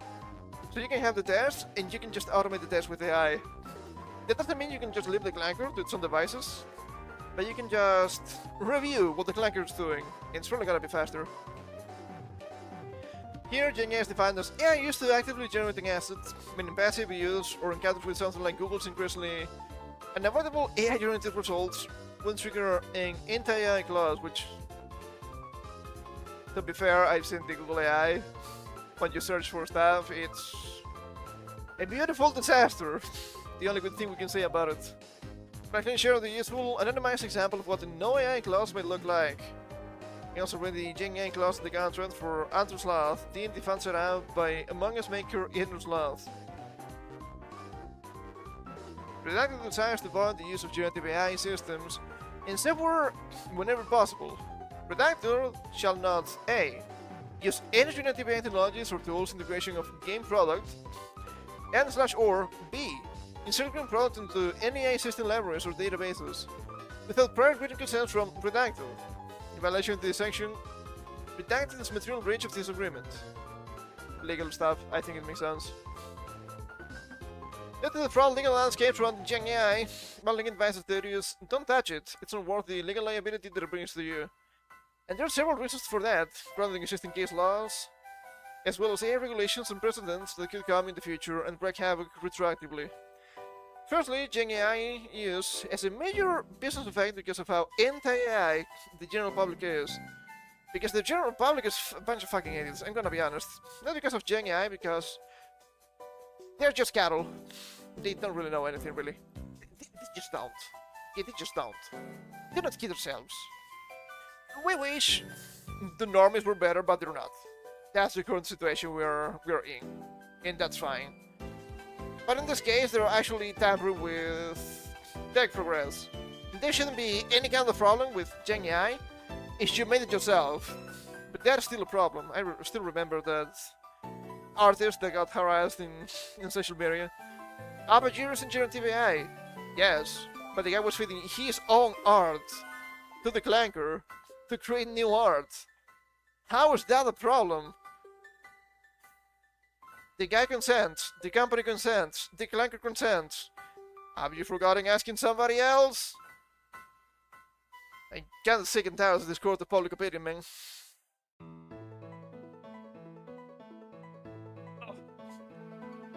Many clients start from that angle. In counter discussions, she says, I don't want to use Gen AI because my community would hate it. Community. You will have Gen AI, and you will enjoy it. This pushback is especially fierce in the West, and perhaps even more so in the United States. With multiple states fighting with AI companies over environmental resources, and only this year alone, to say nothing of the ethical or labor issues attached to the technology. Spare me your fucking useless dribble. Environmental resources, data centers are already a thing, and the AI ones are not even the worst of the kind, okay? Dozens of game developers have told Games Radar Plus that they oppose Gen AI, and Power.com's lead, John Buckley, nearly echoed Michael's observation saying, gamers don't want it. I guess that is correct. That's actually a little bit longer than expected. Secondly, Gen AI creates enormous copyright and ownership issues, and this goes both ways. Gen AI is so massive that its use may put creators in a legal position, but simultaneously liable for ideas or assets used without permission and unable to claim they own their stuff. But that's a legal problem, because the law has not caught up with technology. Sure, if you just randomly create stuff, that would be a problem. But if you design a character, and then you generate the character through a clanker, you still have the ownership of the character, which makes sense. I do believe there should be a caveat with, oh, but these assets are AI generated. Yes, but everything is done in-house. Just because we used AI, despite everything being made in-house, now we have to say goodbye to our own assets? That doesn't make any sense to me. That is way too rough. Nothing that can be justified. But law is the law, I suppose. Yes, could be accused of infringement if a generated asset could be linked to something that was used by AI without permission.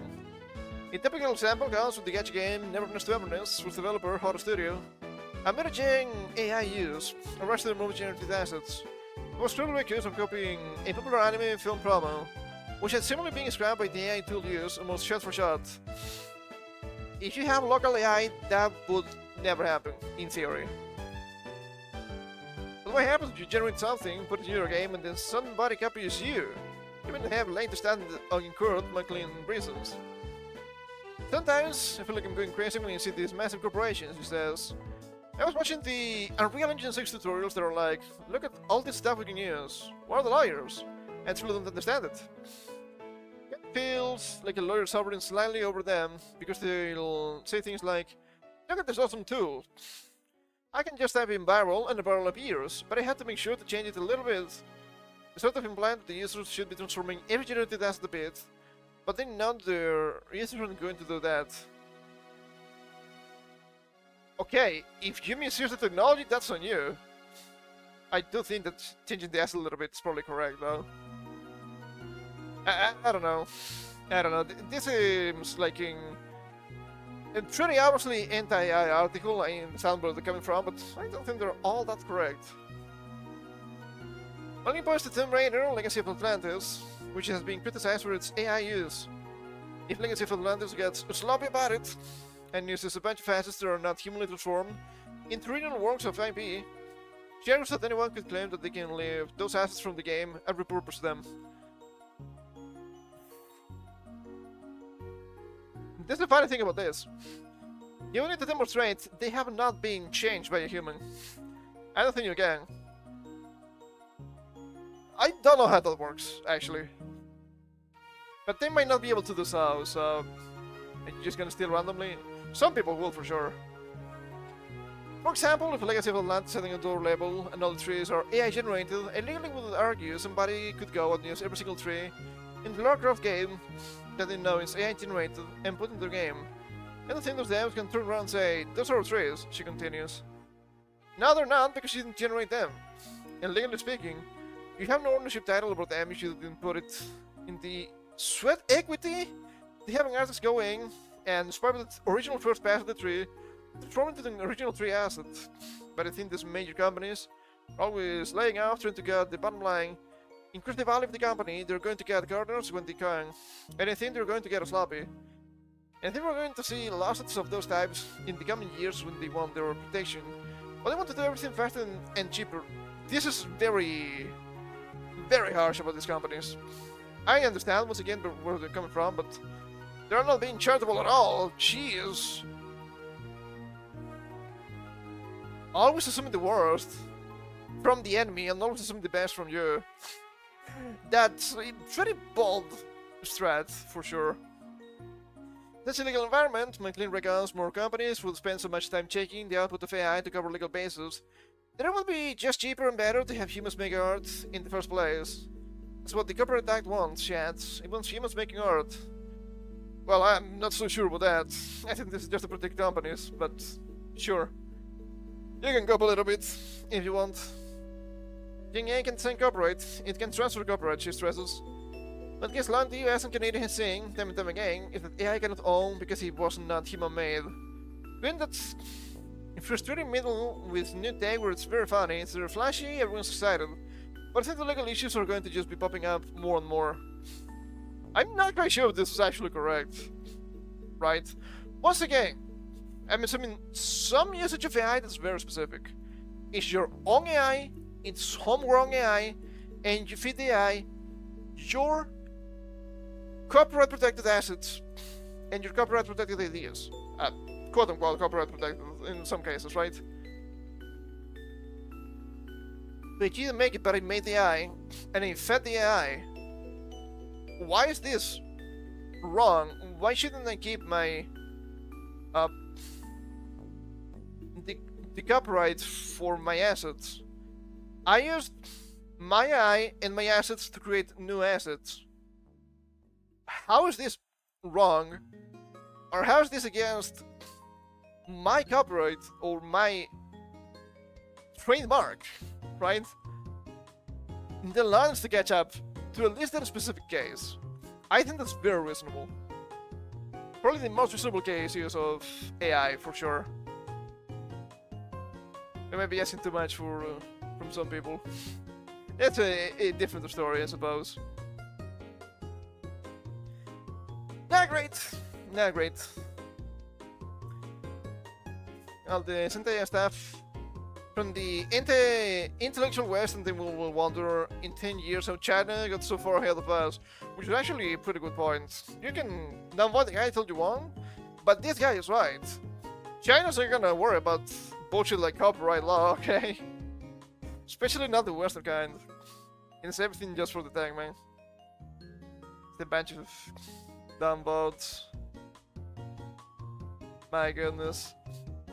Yeah, there's pretty obviously discerning opinions here, and I think it makes sense.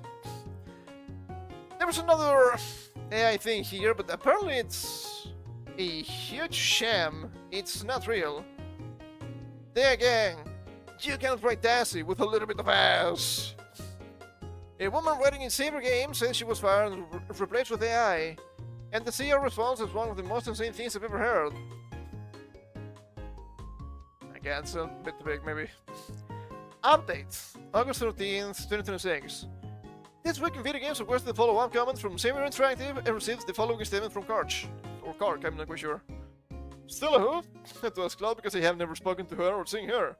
We have already said we're using AI for certain parts of the game, and we will update the Steam page once we have finalized the feature set. In a clarified and thorough script, where to win an award, we'll go to someone who can walk up on the stage and receive it. It was always our intention to reveal this until Stella violated her confidentiality clause. I revealed this before we were ready. We look at the use of AI in this particular game, which will be a lower priced title as a plus for consumers, he said. As far as Stella is concerned, she was replaced by someone more talented and terminated for a variety of reasons a few months later. What I can gather, she enjoys controversy even more than I do. Now, frankly, in retrospect, having happened to replace her with AI, that's why we would be dealing with someone programmed, to be honest. She was trying to replace with AI. That's not what the image says, Paul. I'm sick of you. It's not the first time we have to read something from Paul Tassi, and it's just a bunch of fucking lies. And it's just a bunch of fucking nonsense. That's not what it says, Paul S. What's your fucking problem, dude? My writing a Saber game says she was finally replaced with AI, not what is being said here.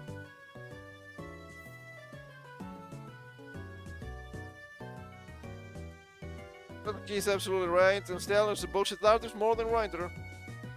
That's not a woman, that's a biological man. Oh, brother. Oh, brother.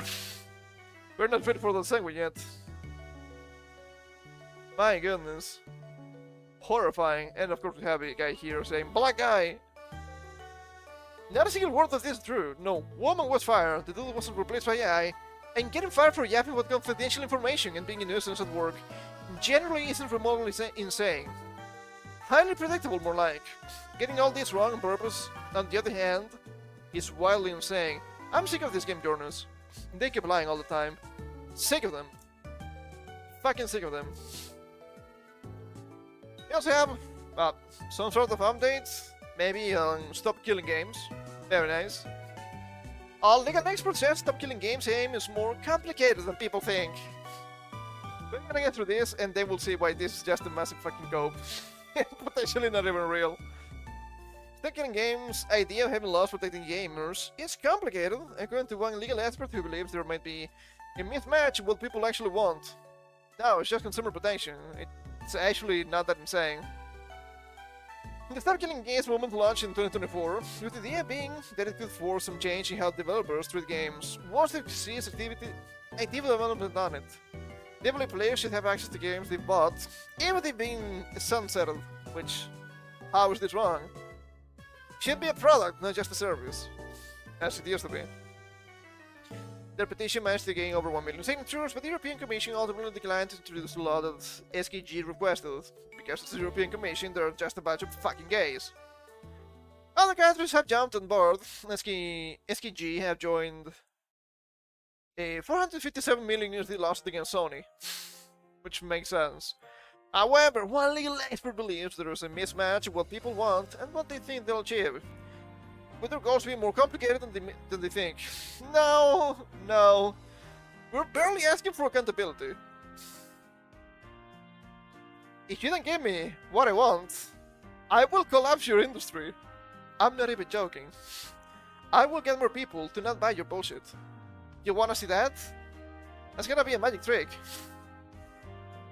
Speaking to the game business, Dr. Sheila Ponting, who's the Director of Policy and Public Affairs at Flush Detail Policy, said that while an ideal solution is suggested, it might not work out as planned. Both the concerns is there is a mismatch between what people might be calling for and what is possible. Not necessarily just technologically, but also when it comes to how existing legislation works, whether that's consumer protection or MP law, as well as the practical implementation of it, she said.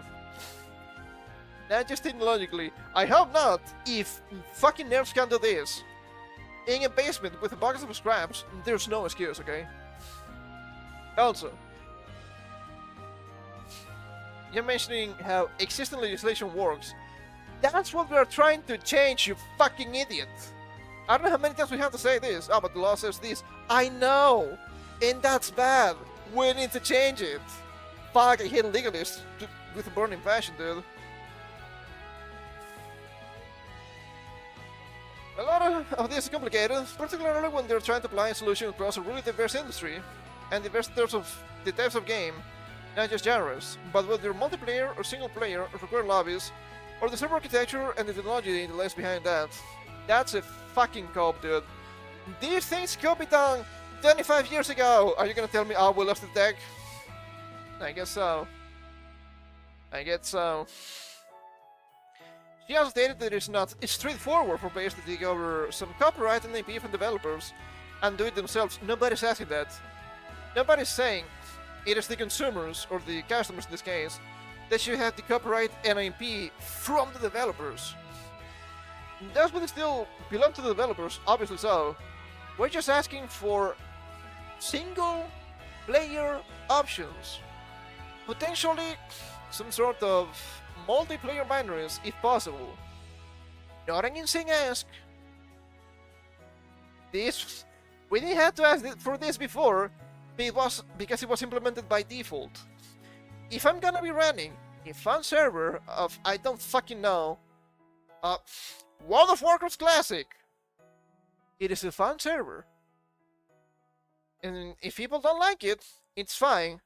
And I don't think that Blizzard should be liable for my private server. That doesn't make any sense. They have forsaken their ability to do so when they stop having actual servers. I know they still have servers, it's just an example, right? So this is just a gigacode.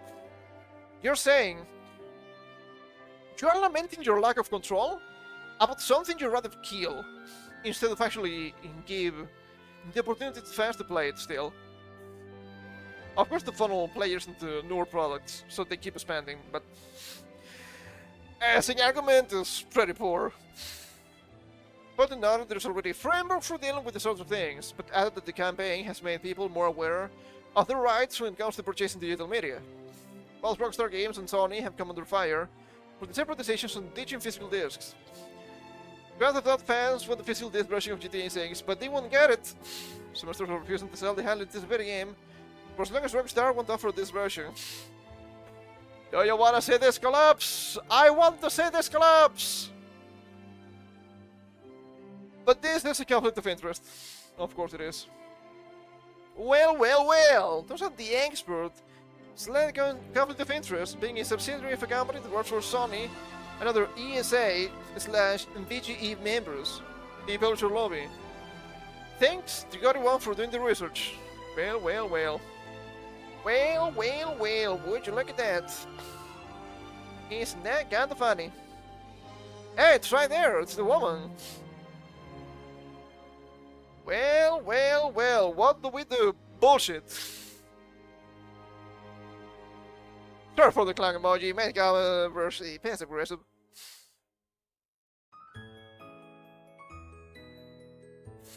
Not complicated at all, it wasn't complicated for the last 35 years.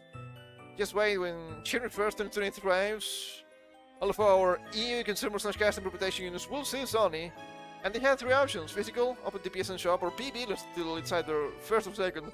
I don't think that's gonna happen. I think that's kind of a cope. You think European laws are actually useful? No.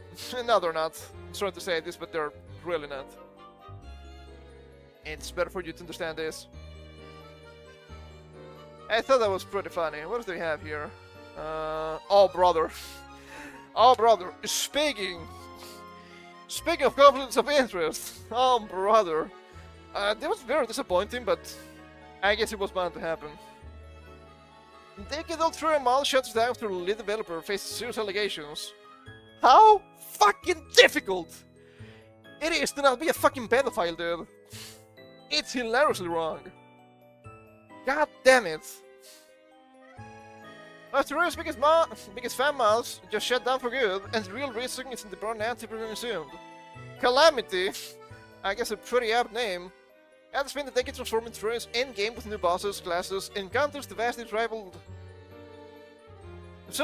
the best game. Troy's own team tested its largest hotfix ever just last month, but even that barely matched the noise around Calamity's corner of the internet. A shutdown alone would have stung, but what actually forced it is far darker than anyone expected. Allegations against the lead developer forced Calamity's hand. The month's public statement on Discord blamed its travel past and a reputation called irrecoverably tainted. But it stands short of naming names. God, this image is kinda ass though. Could be worse, I guess. Hey everybody, we're having a lot of internal discussion, and after much debate, we come to announce a very difficult decision. Can you have this thing? Get that maybe better. Yeah, that's way better for sure. We will unfortunately be ceasing all development of Calamity. There's a few reasons we decided to do this. There's one simple reason that stands far above the rest. I'm sure most of you are aware of the troubled past of Calamity's development. At this point, many fans have felt personally betrayed time and time again after being promised something better that never ended up coming. I just started at this point. The emotional passion we had for the mod has been soured, with many fans having chosen to leave as a consequence.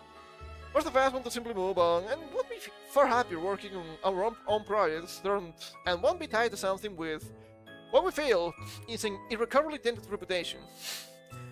Funny enough, it's not the first time this happens. So as you're also probably aware that we have received several requests for asset removals and wonder what will happen about that if there will be no further development.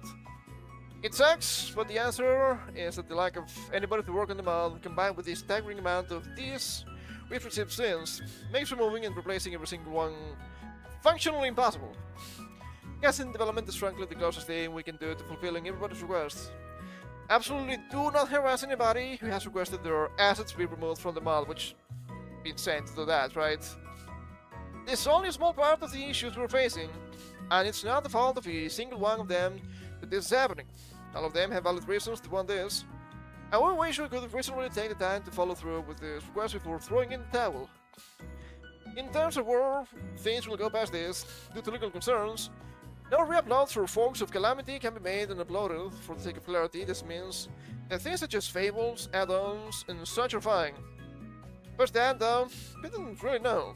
A lot of what happens next depends on also Trump being present to potentially hand things over and sort things out, such as bounties out for work for the Mayan not to be paid, and his sole ownership of the Calamity mod GitHub.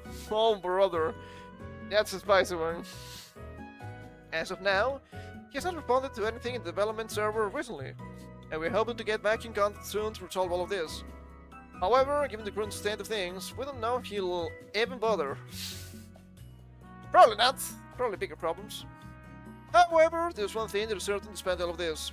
All of us developers are incredibly thankful for the overwhelming amount of support over the past decade. It's mind-boggling how big Calamity and its community have become over the years.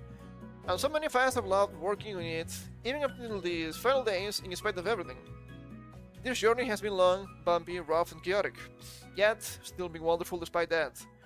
Working on this, so many fans have learned to accomplish things we never thought we would be able to do, and no matter how painful it is to never see our dreams truly finished, the things we've learned we can do to be able to see the rest of our dreams maybe come to fruition someday is something that can never be taken away.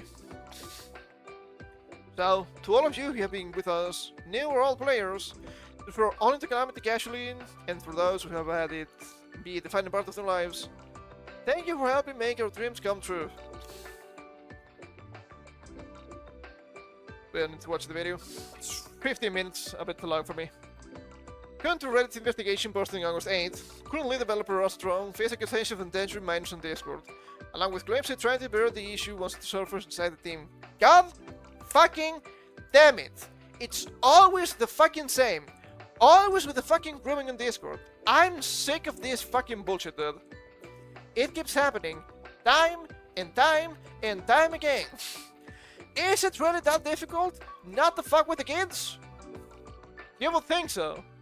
And you would be wrong. Leave the fucking kids alone, dude. It's not that deep. Then again, this shit happens all the fucking time on Discord. None of them are gonna mention it here in this article. Did you know? The previous head developer also faced a similar accusation? Well, well, well. Would you look at that? I guess somebody with the name of FabSol will be obviously a crib. This isn't well, yeah, there is. This isn't Calamity's first scandal either. Its regional lead, FabSol, which pushed out years ago through similar misconduct claims. So watching a technical leader from the same project face nearly identical accusations got a long-time fans. Cannot be that difficult to not be a fucking pedophile, dude. It cannot be that difficult. I refuse to believe it. But this is the fate of every single Discord server that is open to minors. There's no control. It's not even an issue necessarily from the people running the server. In this case it is. But if you allow minors in your server, that means somebody else can access those minors. And it seems like a great idea to me. Fallout came fast, as composer of CD Music resigned, the Catalyst Set project got shelved, and planned content like Sunken Sea never surfaced. Then contributors started requesting that work be pulled from the mod entirely. I'm assuming because of the accusations. And since Calamity no longer has enough developers to process each request, and the development became, as they put it, the closest thing we can do to fulfilling everybody's requests. Alphatron, meanwhile, also ownership of the mod to GitHub, and he's reportedly gone quite since, which leaves the project's future genuinely uncertain. Calamity's actually lives a real void through his modern seeing, and is part of a pattern in gaming keeps repeating. We covered a nearly identical Fallout in May, when a prominent Sea of Thieves community figure was banned over allegations involving a minor. God fucking damn it, that's all the fucking time. Sick of these people. And sick of these fucking people. But even though this is bad, it can still get worse. Calamity mod developer goes off on SQC after he offers to hire the devs to save it. I think anyone in the Calamity dev team wants to work under SQC in any manner. Here we have a bunch of Discord messages from COG. Fuck SQC. SQC is a piece of shit and it was never about the money. Why don't you go play the actual mods that they're working on if you actually care about their passion projects? Willing them all in announcements because they like Calamity, you fucking idiot. I don't think I've ever heard a good thing about SQC. I don't think anyone in the Calamity dev team wants to work under SQC in any manner. Actually, I think they might have even had a weird polycule thing going on with Silva too.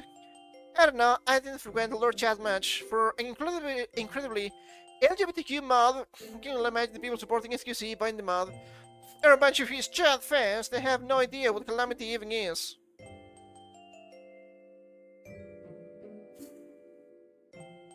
Don't worry, I'm sure SQC Slayer will find a way to add microtransactions to it.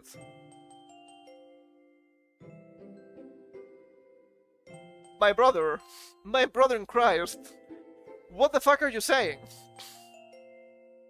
The juxtaposition here of ideas is just absolutely fucking bonkers to me. Incredibly LGBTQ mod. Second time, you have a lead dev, a different lead dev this time, and accused of being a fucking pedophile. But SQC is the bad guy. SQC is the bad guy because he has the wrong ideas. You know what? Fuck you people. I'm glad your fucking mod collapsed, and I hope you're next. God fucking damn it, what a bunch of annoying, raging homosexuals, Jesus fucking Christ. God damn it, dude, god damn it. What is with these gays? Making literally everything about being gay. That's why people hate you. Well, that's because you're protecting pedophiles, but that's a different issue, I guess. Talk about falling on your dildo. Hilarious. Okay, but likes. More understanding readers would rather let the mod die than allow it to be developed with a bigger budget than the mod has ever had. Holy fucking virtue signaling of doom.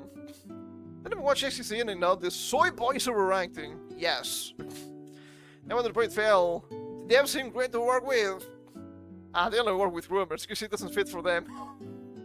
These people are savages. But it's fair. This is beyond wild. The fact that XCC want to monetize it, he's already multi-millionaire. He just wants to help out its growing community, based on the way this rig, mod/devs talk. I'd imagine they will check their PCs too. That's something that drives me absolutely insane. Every single time one of these types suffers a very serious pedophilic accusation or is just apprehended by the powers that be for being a fucking pedophile, it's always deflection. It's always projection. I think I mentioned this a line the other day, but it's literally the same fucking bullshit, right?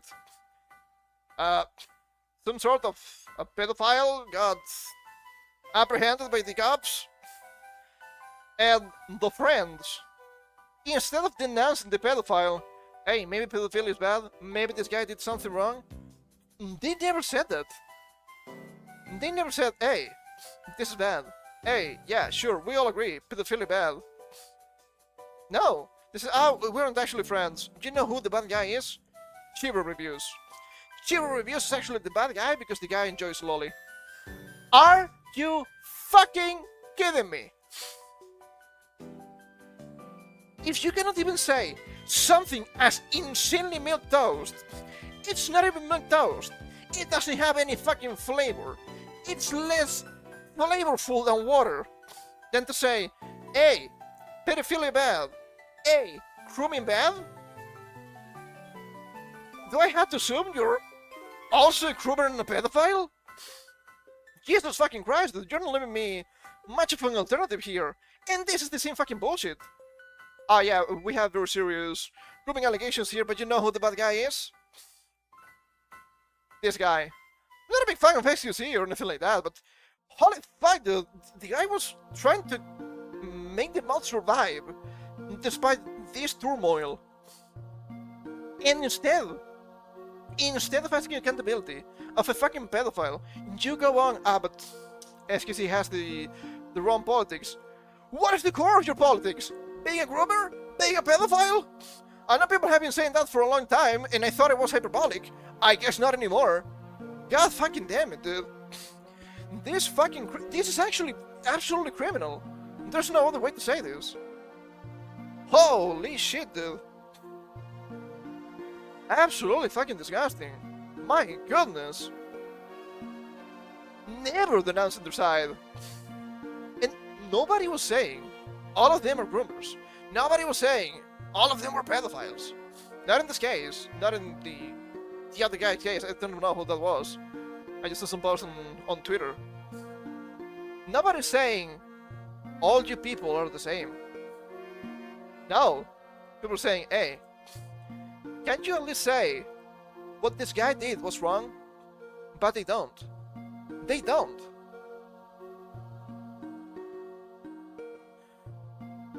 Maybe the traitors are actually right, and you people are all the same. Holy shit, that's crazy. That's absolutely insane. What do we have here? I guess we can relax a little bit with China W. Never thought I would say something like that. A Beijing court has ruled that online gaming accounts can be inherited as the player dies. The case involved a gamer who died last year at the age of 36. He had built up 87 gaming accounts over more than a decade. Wow, pretty impressive. Along with valuable in-game items. After his death, his mother asked Chinese developer Chang Yo just with the accounts to her, but the company refused, saying its user agreement does not allow the accounts to be transferred and that the company owns the account data and virtual items. Choose the fucking gaming account, but they get so busy. Good found that while the company still owns the accounts, the right to use them has economic value because Gu had to spend years investing time and money into them. The court ruled that his mother could inherit the right to use the accounts and ordered the company to transfer the real name registration to her. China W, like here in the West, we are just struggling with video games. And man, that. Still is about to learn what a plastic sort of racial cars. More than you think, okay? Way more than you think. We also have here another small thing, which I guess is not surprising. Anybody using Facebook still? Oh, couldn't be me. Ibaraki Project is no longer planning to keep chasing Facebook's latest tricks to get ads past its filters. They described Facebook as a disgusting anti-user site. First time? You should have known. They say Facebook has been repeatedly changing how ads are identified, launching open source projects like Ibaraki Origin, and changing its code to get around them. After years of this cat and mouse game, the small Ibaraki Origin team has decided it's not worth constantly updating its filters specifically for Facebook. That's really surprising. That's really surprising. Not a big fan of Meta is a company and not a big fan of their products. And it's no wonder, clearly. More pernicious than Twitch, if I'm being honest. Jesus Christ. Also have this one here. It is a judge just ordered Discord to turn on the HX it built for the UK. The same face scans, MID uploads, now for everyone in the States. Britain wrote the rule, and Texas imported it. So the judge told them to turn it on.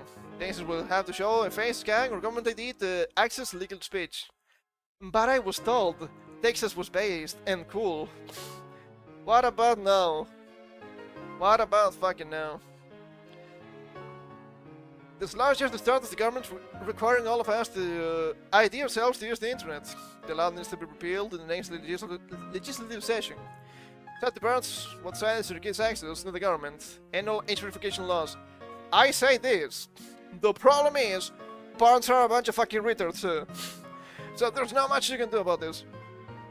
Because it's the parents being absolutely fucking retarded pushing for this. Millennial parents, which actually pains me to no end. You should understand what the internet is, but you don't. You can't hate normies enough. Total normie death. And of course, when you force a sensible young man to go through this, they're gonna go ballistic. A Texas man has been arrested for threatening the governor's office over being unable to watch anime due to age verification. 35-year-old man called the Texas governor's office and left a voicemail complaining about the new law that he believed was blocking his anime. I don't know which one of you sons of bitches passed this motherfucking bill to get this damn shit blocking my motherfucking anime. Unlock my fucking anime! Honestly, reasonable crash out. The state has introduced age verification laws covering certain sexually explicit websites. This is not helping. This is not really helping. The founding fathers died for his right to watch anime without submitting a driver's license. True and real. You know what the first order solution for this is? Piracy. I'm not even fucking joking. If I had to save ID to go into Crunchyroll, yeah, I'm gonna say disable this. Wow! Better subtitles? No save ID? Oh, brother! I miss you so much. My goodness, what is going on here? It just makes sense. It's funny as hell, but come on. Possible 10 years in prison for bitching about anime is a bit excessive, man. Hopefully, the governor's office dropped the charges. Always chimp out. Always fucking chimp out about anime. It's the only way. Then again, I wouldn't be on Crunchyroll anyway. But that's a different conversation, I suppose. And I guess another calamity is befalling some groups. Hogwarts Legacy 2 is officially happening and could get multiplayer. Warner Bros. Discovery has confirmed that a second Hogwarts Legacy is about to hit the towers. At the same time, Avalanche Software, the studio behind the first game, is hiring people to work on a new online multiplayer game. RPG. So a little bit more to that. The list has mentioned things like matchmaking, online multiplayer, player data, and activities that can be played by different numbers of players. Multiplayer has not been confirmed for Hogwarts Legacy 2. The only RPG could be a completely separate Wizarding World game. Are you ready for Wizard Game 2 Electric Boogaloo? I am ready for this. Of course, for those who might not remember, back in the day, everything was a disaster here. As soon as the Hogwarts Legacy 2 continued to come out, I want to remind you all, so you can prepare yourselves and watch out. The worst of this website would super welcome those Twitter freaks. We're likely throwing a game with a new boycott. They're however not going to just boycott the game. No, if only were this simple, it never is, sadly. They will resort to the most heinous means to make sure anyone and everyone who says they want to play the game be punished horribly for it. Be it doxing, death threats, dogpiling. In fact, one of them infamously made an entire website dedicated to tracking down every single streamer who played the first Hogwarts Legacy, so they could perform targeted harassment on them. Introducing HalfDayStream.wizardgame.com. Find out if anyone you follow on Twitch has streamed that new Wizard game. The harassment got so bad, some streamers were reduced to tears. Live, while the bullies bragged about causing them distress. And of course, we have the VTuber named Pigamy. She ended up graduating, and timely so. I hope it will not happen again, but it's pretty much confirmed it will happen again, knowing the narcissism and psychopathy of the so-called activists. Please watch out for it, and call it out when it happens. Your streamers are all horrible people, and one could get cancer and it would literally giggle. But they just want healthcare for you, man. They just want the healthcare. The huge bullying campaign against bigamy. The fucking paper strip. That was hilarious, dude. That was fucking hilarious. And just the first one, so we get the second one. Don't make me play the fucking wizard game. Don't make me play the fucking wizard game. I don't think it's actually that good. I don't think it's for me anyway. It's not even that based on red pill anyway. Not the first one.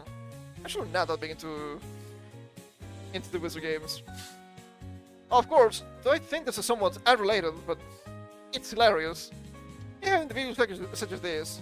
Oh, all of you son, talk about separating the art from the artist. I am an ally, I just really like Harry Potter. Kill every trans person, apparently says J.K. Rowling. She never said that. She is probably the most milquetoast anti-transformer person you could ever find. Ah, jeez, man, I don't know, maybe these people shouldn't be on female spaces. Ooh, how could you say that? I don't know. Let's say it again. Once again, you hate J.K. Rowling because she is trans-exclusionary. I hate her because she's still a radical feminist. Don't you think we're on the same camp for a single moment? Some of the games are fine, I guess. The books were okay back in the day, who knows. But these people are absolutely deranged. Then again, if they could kill you, they would kill you. Slight spoiler. Slight spoiler.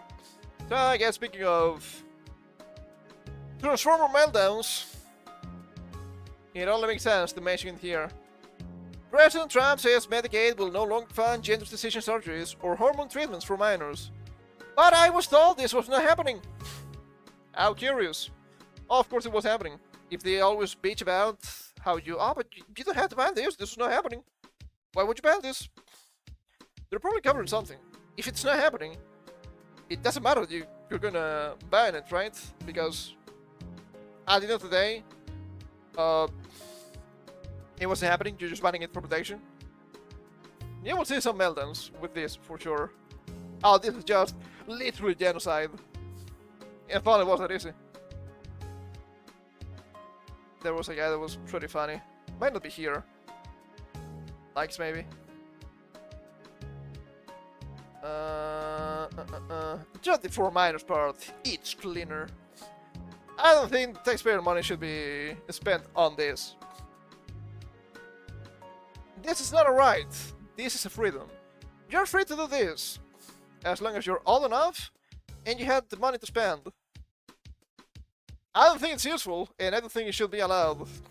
But first and foremost, it shouldn't be paid by you or me. Just because you have a bunch of fucking retards that want to do in absolute butchery to their bodies. But speaking of butcheries from bodies and saying Transformer individuals, update to the Taylor Robinson case. It's the defense filing. I went a little bit through the screenshots. I think this here is mostly correct. I'm not an expert in legalese, so take this with a grain of salt no matter what. But I think this is somewhat hilarious. They're trying to scramble everything they can to avoid death penalty. I don't think they're trying to say this guy is just innocent.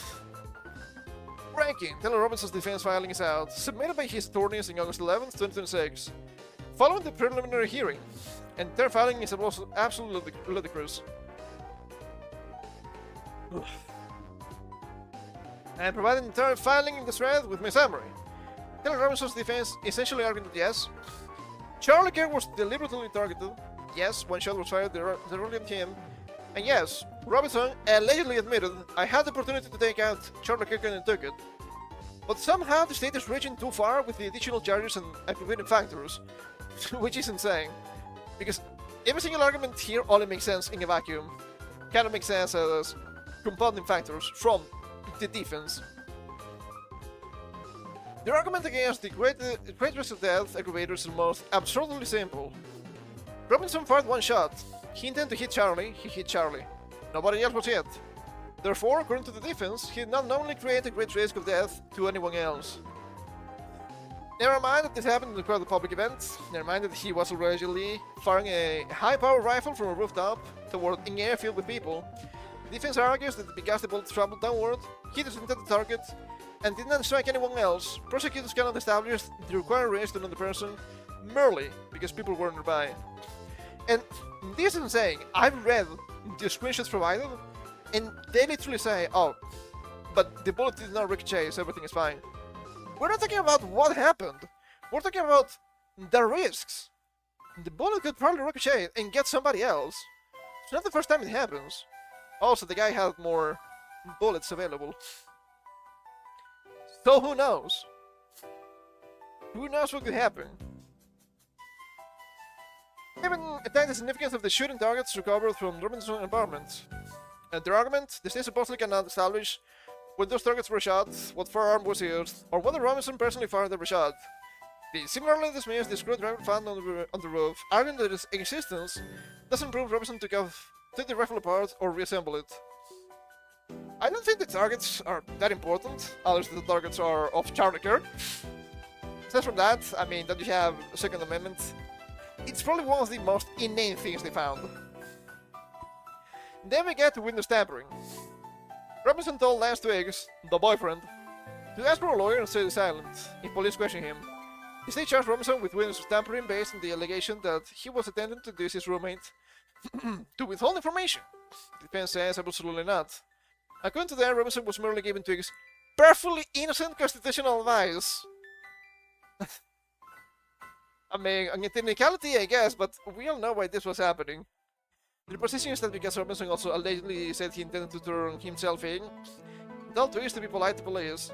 This was altruistic advice, not an intent to interfere with an investigation. It doesn't make any sense to me, right? How the fuck is this altruistic when we're talking about cold blood killing? I don't think so, man. I don't think so. I don't know how to put my ideas into words here. So I guess we're gonna move on. Then there are the children. Children under 14 were at the event. The defense doesn't dispute that. Instead, they argue that prosecutors cannot prove Robinson knew they were there. But that doesn't matter. They were there, the only thing that matters. Oh, he didn't know. Okay, since he didn't know, they were not at risk? That's not how it works. You're not understanding what is going on with your counters. It doesn't mean you're not liable for it. The reason is that Robinson was approximately 400 feet away and allegedly spent only 35 to 44 seconds positioning on the rooftop before the shots. They literally distinguished this from shooting at an elementary school to take care. When there was so much knowledge that children were present could reasonably be inferred.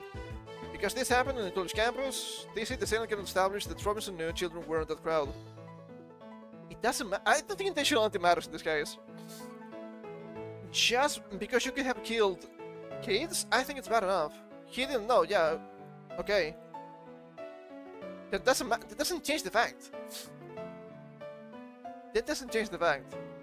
I know I'm bloodthirsty for this guy, but still. And they were arrived at perhaps the most ridiculous argument in the entire filing. Political motivation. Charlie Kirk was one of the most recognizable political activists in America. Robinson wrote, I had the opportunity to take out Charlie Kirk and I took it. He also said, I had enough of his hatred. But according to the defense, still not enough. Why? Because Robinson apparently didn't provide prosecutors with a neat little itemized list explaining precisely which Charlie Kirk political position he hated. That's essentially their argument. That's so stupid. It's clearly politicized. It's clear that they didn't know each other personally, but chances are Robinson knew of Charlie and he did not approve of what Charlie was saying, for whatever reason. If what we know from the family is correct, then why wouldn't we believe it? He became more and more extremist with time, getting further to the left, so of course he would clash against somebody so normie as Charlie. Just a little bit more here. The acknowledged the hatred statement, but argued that Robinson never specifically identified whether he meant Kirk's politics, religion, views on gender, sexuality, or something else. Instead, the state attempted to connect Robinson's relationship with Twiggs and Twiggs' gender identity. The Kirk's well-known positions on those issues is speculation.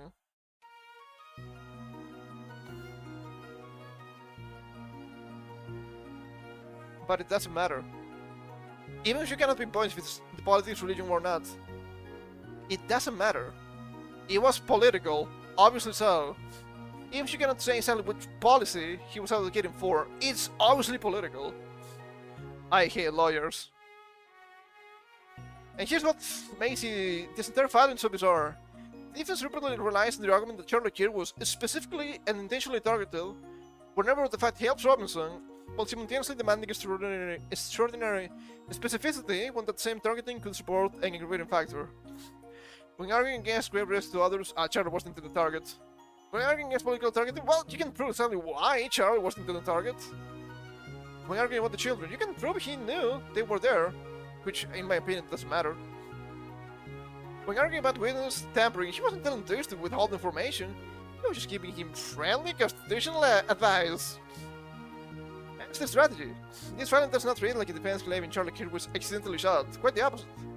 It repeatedly treats Kirk as the specifically intended target for the purposes of its legal arguments.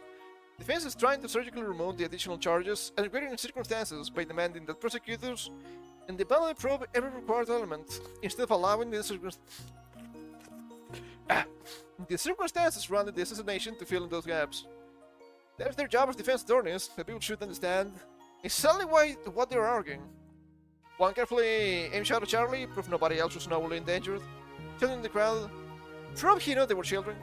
They remained to stay silent, just from legal advice. I had enough of his hatred, prove what kind of hatred he meant. It doesn't even matter. It doesn't even matter. There's a lot of people bitching about the samurai, it doesn't mean what you think it means. This one has been covering the Charlie stuff since the beginning. I think she's trustworthy more than me, at least. So I'm going to believe what she's saying here. I think it makes sense for the most part with what I could understand from the filings. I didn't go through all of them, but that seems to be correct. There was also recently some sort of debate with Candace Owens and Andrew Wilson, I think his name. I didn't watch it, not people I follow, but the Candace people are very funny. I also have this tweet someone related. This is a short clip from the debate. There were Robinson's parents. Robinson's mother saw the photo of the shooter in the news and thought the shooter looked like her son. Robinson's father agreed. Last things, that looks like him. The last two, definitely do look like him. It look like Taylor Robinson. Taylor Robinson, look at the pictures from the surveillance footage. It was me, I'm serious. Candace Owens, isn't there someone you forgot to ask? And here we have the... Looks like Tyler. Definitely looks like Tyler. It was me. That's 100% Taylor Robinson. And I understand the conspiracy theories of what about Israel. It was very strange that Charlie was starting to denounce Israel as something very strange that was happening. It was also extremely odd, I will give you that, how some of the first guys to come out were Netanyahu's cronies saying, "Oh yeah, we're so sorry to hear this." It sounds strange. It sounds very strange. Sure, I will give you that. Do I believe it was Israel? I guess I should rephrase this. Do I believe it was not Taylor Robinson? No, I don't believe it was the guy. And people will say, oh, but what about the security? You have to understand something. People, in general, are insanely incompetent. After all, despite working with the Glowies, they tried to assassinate the Orange Man, what, 3, 4, 5 times already? He got actually hit once. People are not as competent as you think. And And they probably got complacent because who's gonna shoot Charlie Kirk? Nobody. Until it actually happens, and you have millions of people cheering for it. So I don't think it's really that surprising that Tyler Robinson did it, if it's actually demonstrated to be the case, which seems very likely from everything we've seen. The people, oh, but he was a Republican! All with the fucking AI images. We've also seen those. I guess also kind of related to this, we have an update on the Mangione case. Mangione admits killing healthcare CEO and pleads guilty to federal charges. I do find it odd, which I know it's just a coincidence, but both the authors here, Hella Epstein, I don't think she has anything to do with all Jeff, but it is a funny coincidence nonetheless. Luigi Mangione has admitted to killing United Healthcare CEO Brian Thompson, pleading guilty to federal charges of interstate stalking resulting in death. I shot Mr. Thompson in my heading and he died. The 28-year-old admitted in federal court in my heading on Friday. Thompson, a 50-year-old father of two, was shot from behind on December 4th, 2024, as he walked into a hotel in Midtown Manhattan. Following the plea hearing, his family issued a statement calling it an important step toward justice for Brian and for our family. Mangione faces a maximum sentence of life in prison. Maximum sentence of life is a bit odd to read, but I think it makes sense. He has faced state charges, although his lawyers are seeking to get those dismissed following his guilty plea. Of course. We'll see what happens with that. They will probably reach some sort of agreement. Mangione had initially pleaded not guilty in both the federal and state cases against him over the fatal shooting of Thompson. His lawyers announced he intended to plead guilty to the two federal charges against him at Friday's federal court hearing. That would be nothing at. That's what he joked.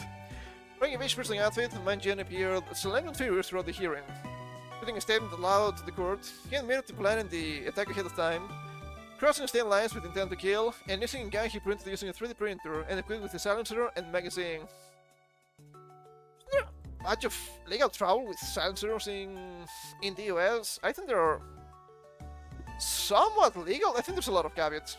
Probably state by state, I don't really know how it works, but I've seen people talk about it. Also, 3D printer, not surprising. Not saying we should ban 3D printers or anything like that, but yeah, you cannot stop the Second Amendment anymore. The court, he was driven to kill Thompson because of his experience with the healthcare system. After years of enduring severe pains from a broken back, Mangione stated that he had learned United Healthcare would be holding an annual investor conference in Manhattan in December 2024. He then traveled to New York for the event, he told the court. These drawings are a bit grotesque. He has said he made United Healthcare prior to the conference, posing as an investor and asking questions about the event. I made United Healthcare with intent to shoot Brian Thompson, Mangione said in his statement. On the morning of December 4th, 2024, I shot Mr. Thompson in my head and his back. The sentencing for the federal charges is scheduled for December 18th. Justice being slow, more likely than you think. Thompson's family said in a statement that they will continue to seek justice in both New York State and Pennsylvania, where Mangione was arrested. While nothing will ease the pain of losing him, we're grateful that the federal justice system has held the person responsible for the heinous act accountable, they said. Now we look to the court and ensure that sentencing reflects the severity of this crime. They have another thing here in the podcast. We don't care about the podcast, I'm gonna be honest. Prosecutors have recommended Mangione serve 24 to 30 years in prison, but Judge Margaret Garnett said in court that she would ultimately decide his sentence. Garnett explained to Mangione the recommendation was not binding and the maximum sentence was life in prison along with financial penalties. There's no parole in the federal system. Ooh, that's a spicy one.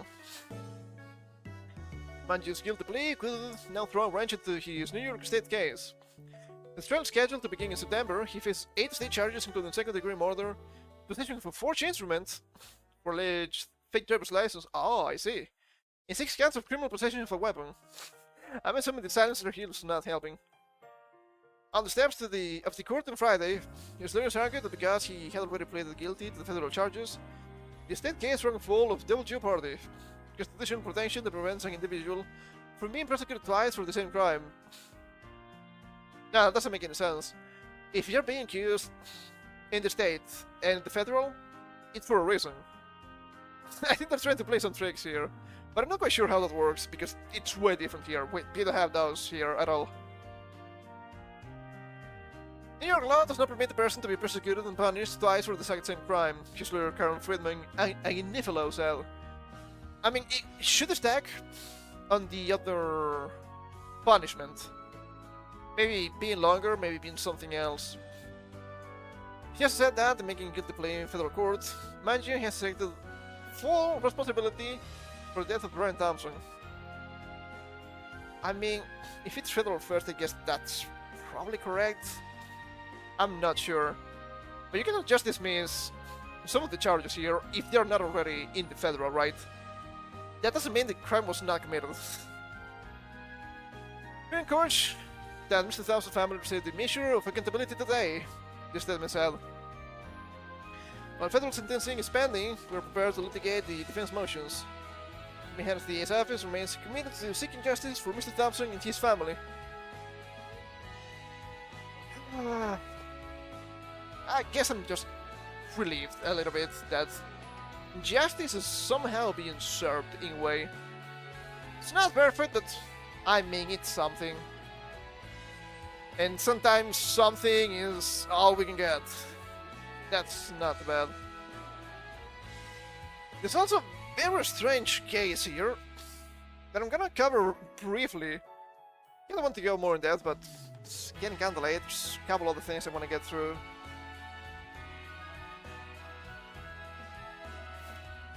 There was this guy that went kinda viral these past couple of weeks.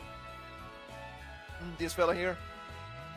Jason Arde, a British scholar apparently. Playbooks, plagiarism, and the big sale. New claims surrounding a Star College professor. He has been accused of being just a fraudster. That shouldn't be a professor in Cambridge at all. Apparently a professor of sociology. If you read the statements, they're absolutely fucking insane. I don't know if they have everything here. We're gonna skim this a little bit. This is just the new face of the AI, clearly.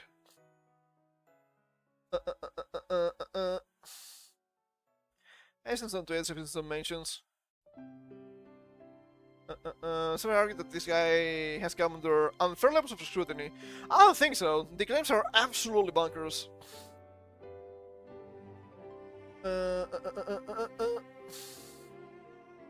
The claims are probably more legitimate. And apparently this guy was just copying shit left and right for his dissertations, which is absolutely crazy. Apparently the guy was barely even active as a professor, which is not great. Here we have some of the claims. These are just absolutely fucking insane. It would be unbelievable, no matter the guy. He looks like an absolute freak, by the way, but that's beyond the point. Let's start here, from the middle. In March 2023, the sociologist's arrival at Cambridge made headlines around the world.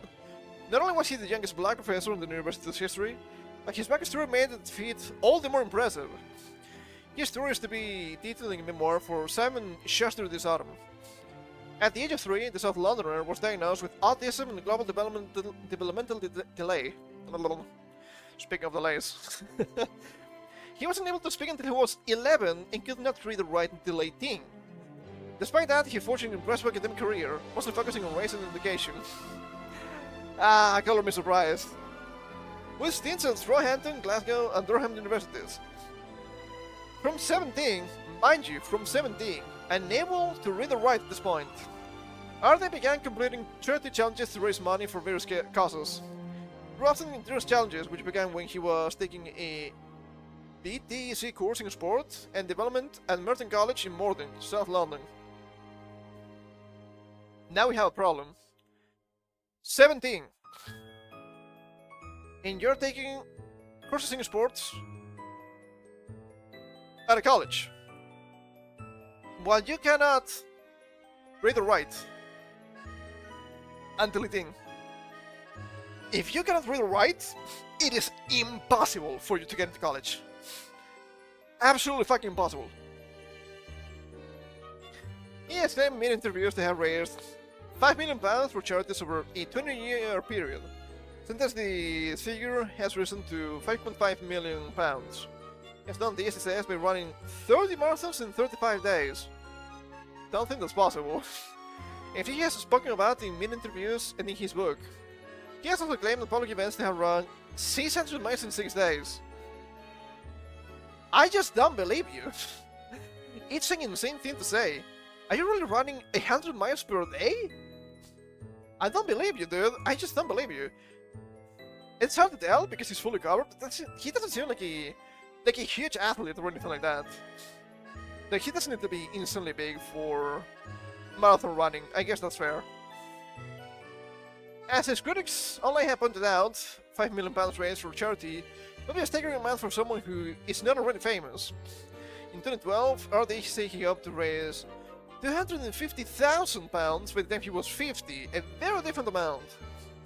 When asked if the £5 million figure was accurate, RD clarified to The Guardian that the money was raised with the help of many fundraising collectives over a 2-decade period. So I guess he was counting money that was not actually raised by him. We have identified other people who took part in these efforts. RD said he has signed NDAs preventing him from disclosing that information, which I don't think that's a thing for these kinds of non-profits. Guardian also asked RD about his claim to have run 300 miles in 6 days, an achievement that would make him one of the world's most gifted endurance runners. The first woman to achieve the feat, Megan Eckert, only managed it last year. The men's record is 650 miles. He said that because of the cumulative wear and tear training from his previous running challenges, he had to put rest days in between the running days just to finish the 600-mile challenge, which was actually completed over a 12-day period. That's still an impressive feat.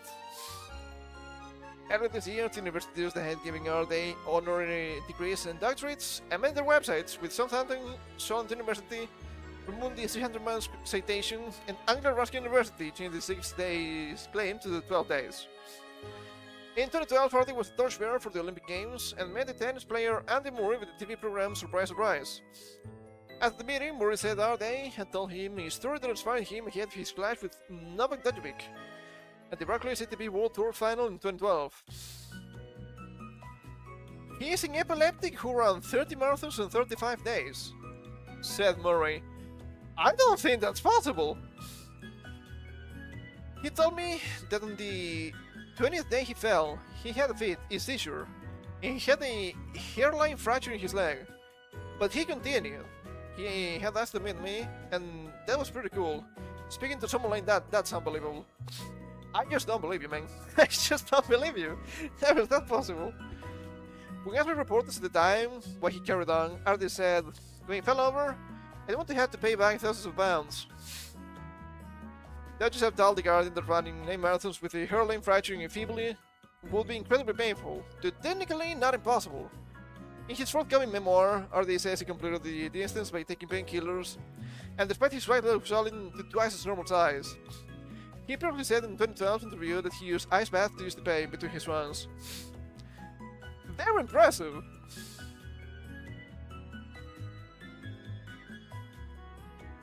Let's see. Of course, we have here, since raised the email saying to take up his position at Cambridge. Yada yada yada.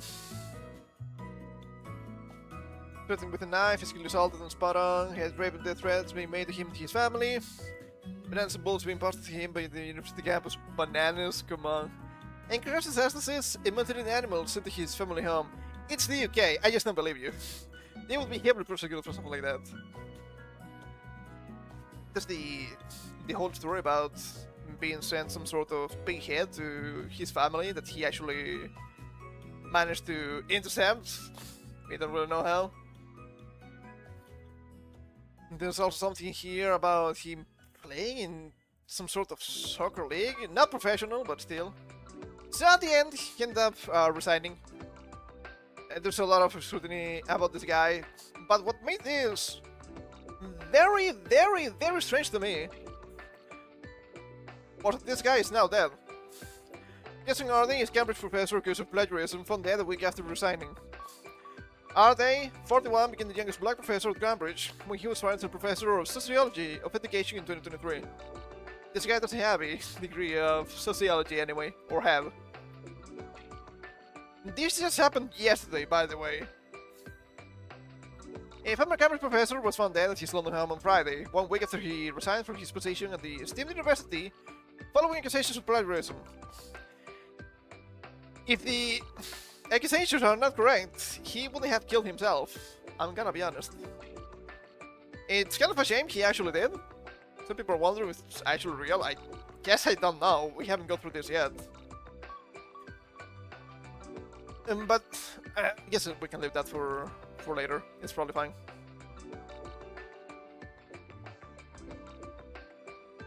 We can get through this first. Jesse Nardi, 41, became the youngest black professor at Cambridge when he was hired as a professor of sociology of education in 2023. London's Metropolitan Police Force said it responded to a report of a man found unresponsive inside the property on Friday, and that the man was pronounced dead at the scene, with a naming Arde. Authorities said the death has been treated as unexpected but is not believed to be suspicious. We're desperately saddened to hear this tragic news. Our heartfelt sympathies go to Jason Arde's family and friends at this incredibly difficult time. University of Cambridge Vice Chancellor Deborah Prentice said Friday, which literally yesterday. Arde was known for his neurodivergence. Oh, brother. And said he was diagnosed with autism as a child and wasn't able to speak until the age of 11. Which, apparently, if you're unable to speak until the age of 11, you are not speaking. Not to this degree of being just a gold star professor in university. He went on to forge a path in academia in school for race, inequality, and education. Forge is a good word to use here. Arde has resigned on August 5th, following scrutiny over alleged plagiarism in his academic work and questions about his accomplishments. Last month, questions regarding his qualifications were raised publicly by Nathan Kaufman, a former Cambridge philosophy researcher who left the institution after critiquing diversity, equity, and inclusion programs. Of course. In Texas, London has subsequently published an analysis of Arde's 2015 PhD thesis highlighting passages that he said were identical or near identical to an earlier paper written by another researcher, even including typos, which is not great. In the week since, British media outlets led intense and prolonged scrutiny of Arde's work, also interrogating a history of claims about his childhood and personal life. Statement from Arde's family said he was a gentleman and who always wanted to see the best in everyone, condemning critics who they said believed no stone unturned in their quest to undermine him. Cambridge professor Simon Baron Cohen, director of the university's Autism Research Center, told the BBC he was in touch with Arde hours before his death. He said Arde was being subjected to relentless scrutiny, including ridicule, describing absolutely every detail of his life. If it's actually real, you shouldn't be scared. And he was coping with the loss of his career, the loss of his reputation, and he felt he couldn't go on. Baron Cohen said that Arde had believed there was a racist playbook to describe the black academics in universities, and they used accusations of plagiarism to try and bring down black academics. No, pal! No, pal. I would say that plagiarism is far too common nowadays. We've seen several cases already. But in this case, it's very egregious. You're being shown some sort of insanely powerful and all-star professor of sociology, but it's actually not real. And it already refers to former Harvard president Claudine Gay. Claudine Gay! That's funny. First 70 years ago, while facing plagiarism allegations, criticism of her comments on anti-Semitism, British Prime Minister Andy Burnham said Saturday that death was a tragedy on so many levels, and that it's not a moment for any rushing to judgment. It's a moment for reflection, and would say, shut the fuck up. You fucking gay. Aren't you also Claudine Gay? Other figures were more vocal in questioning his treatment by the media. London Mayor Sakma Dick Kang said on X that Arde had faced an unacceptable public hounding and a campaign of abuse. He was the victim of a pernicious public shaming that other people in his position simply wouldn't have faced. Look, insane claims require insane proof, but we don't have the proof. Was the guy lying? I'm going to say yes, probably so, more than probably even. Hiked off a campaign group that supports regulation of the media. Called for an inquiry into the culture and behavior of the British press following the death, saying scrutiny went far beyond any limited public interest considerations around academic standards. I don't think so. I don't think so, because this bullshit has been happening for way too long. Always putting people in places where they don't belong. You don't have the titles to be there. You don't have the skills to be there. Why are you there? Well, it's easy. You shouldn't be. I mean, don't kill yourself. Obviously not, don't kill yourself, because of something like this. But I guess the lie was running so deep that was the only solution for this guy. There's the possibility that he was propped up by some organizations, and they took him out before he could say anything about it. That's a little bit tinfoily, but I guess it's a possibility. Well, Cambridge initially defended Orday. On August 5th, they opened an investigation, following new information about Professor Orday's qualifications and honorary appointments. In his resignation statement last week, Orday described his tenure as the privilege of my life to teach my students. Yeah, it's a privilege, alright. But consider the years since my appointment have also been marked by an unrelenting level of public scrutiny and personal attack. It has nothing to do with being black, by the way. There is another excuse, but that's not the case. The claims are just extraordinary, but the proof is not. While criticism is an inevitable part of academic life, what I have experienced has gone far beyond scholarly disagreement.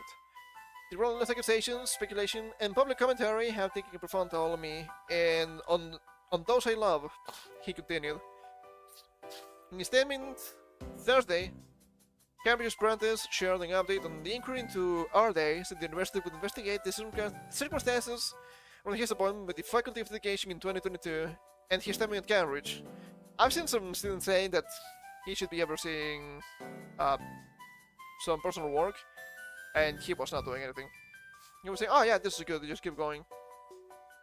Well, if you need to talk to your professor for any kind of information, but he's not there doing that, now you're in trouble as a student.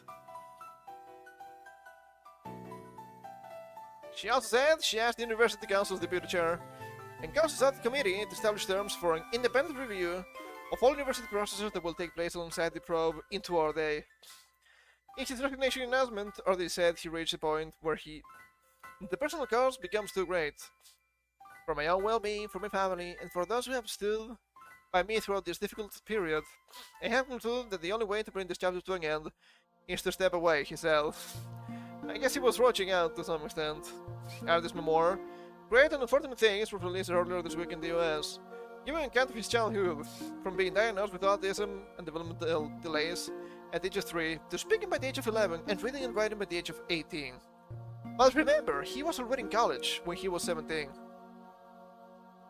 Yeah, no, that was not a thing. That was not a thing. With a romanticizing the struggle, this is story of determination against seemingly insurmountable odds, and of a family and a small group of believers whose compassion helped him see what it is possible, as vision for the book by publisher Simon Schuster said. This is just a bunch of bullshit. This is just a bunch of fucking bullshit. And there isn't this guy as a martyr now. The problem is, this doesn't fucking work. They're saying, oh, see, all of this insane scrutiny. You guys killed this individual. No, we didn't. No, we didn't. It was you guys who put that individual into a position he shouldn't be. Because he doesn't have the power level to be there. He doesn't have the knowledge. He doesn't have the skills. You did a disservice to this guy. Blood is on your hands, not ours. And I will not stand here taking those insane accusations, okay? That's a bunch of fucking bullshit, and you know it. And I guess we can finish for today with something that's tangentially related to this. We kinda go back to something we were talking about last week. We have a short video. I will take the time to blow my nose in the meantime. It's about a minute. High school teacher broke down in tears in class to realizing his students couldn't read or write. They couldn't fill in 4 words. These kids are leaving high school and going to college and they couldn't fill in 4 words. 4 words. I literally broke down in the middle of class. This is only day 2.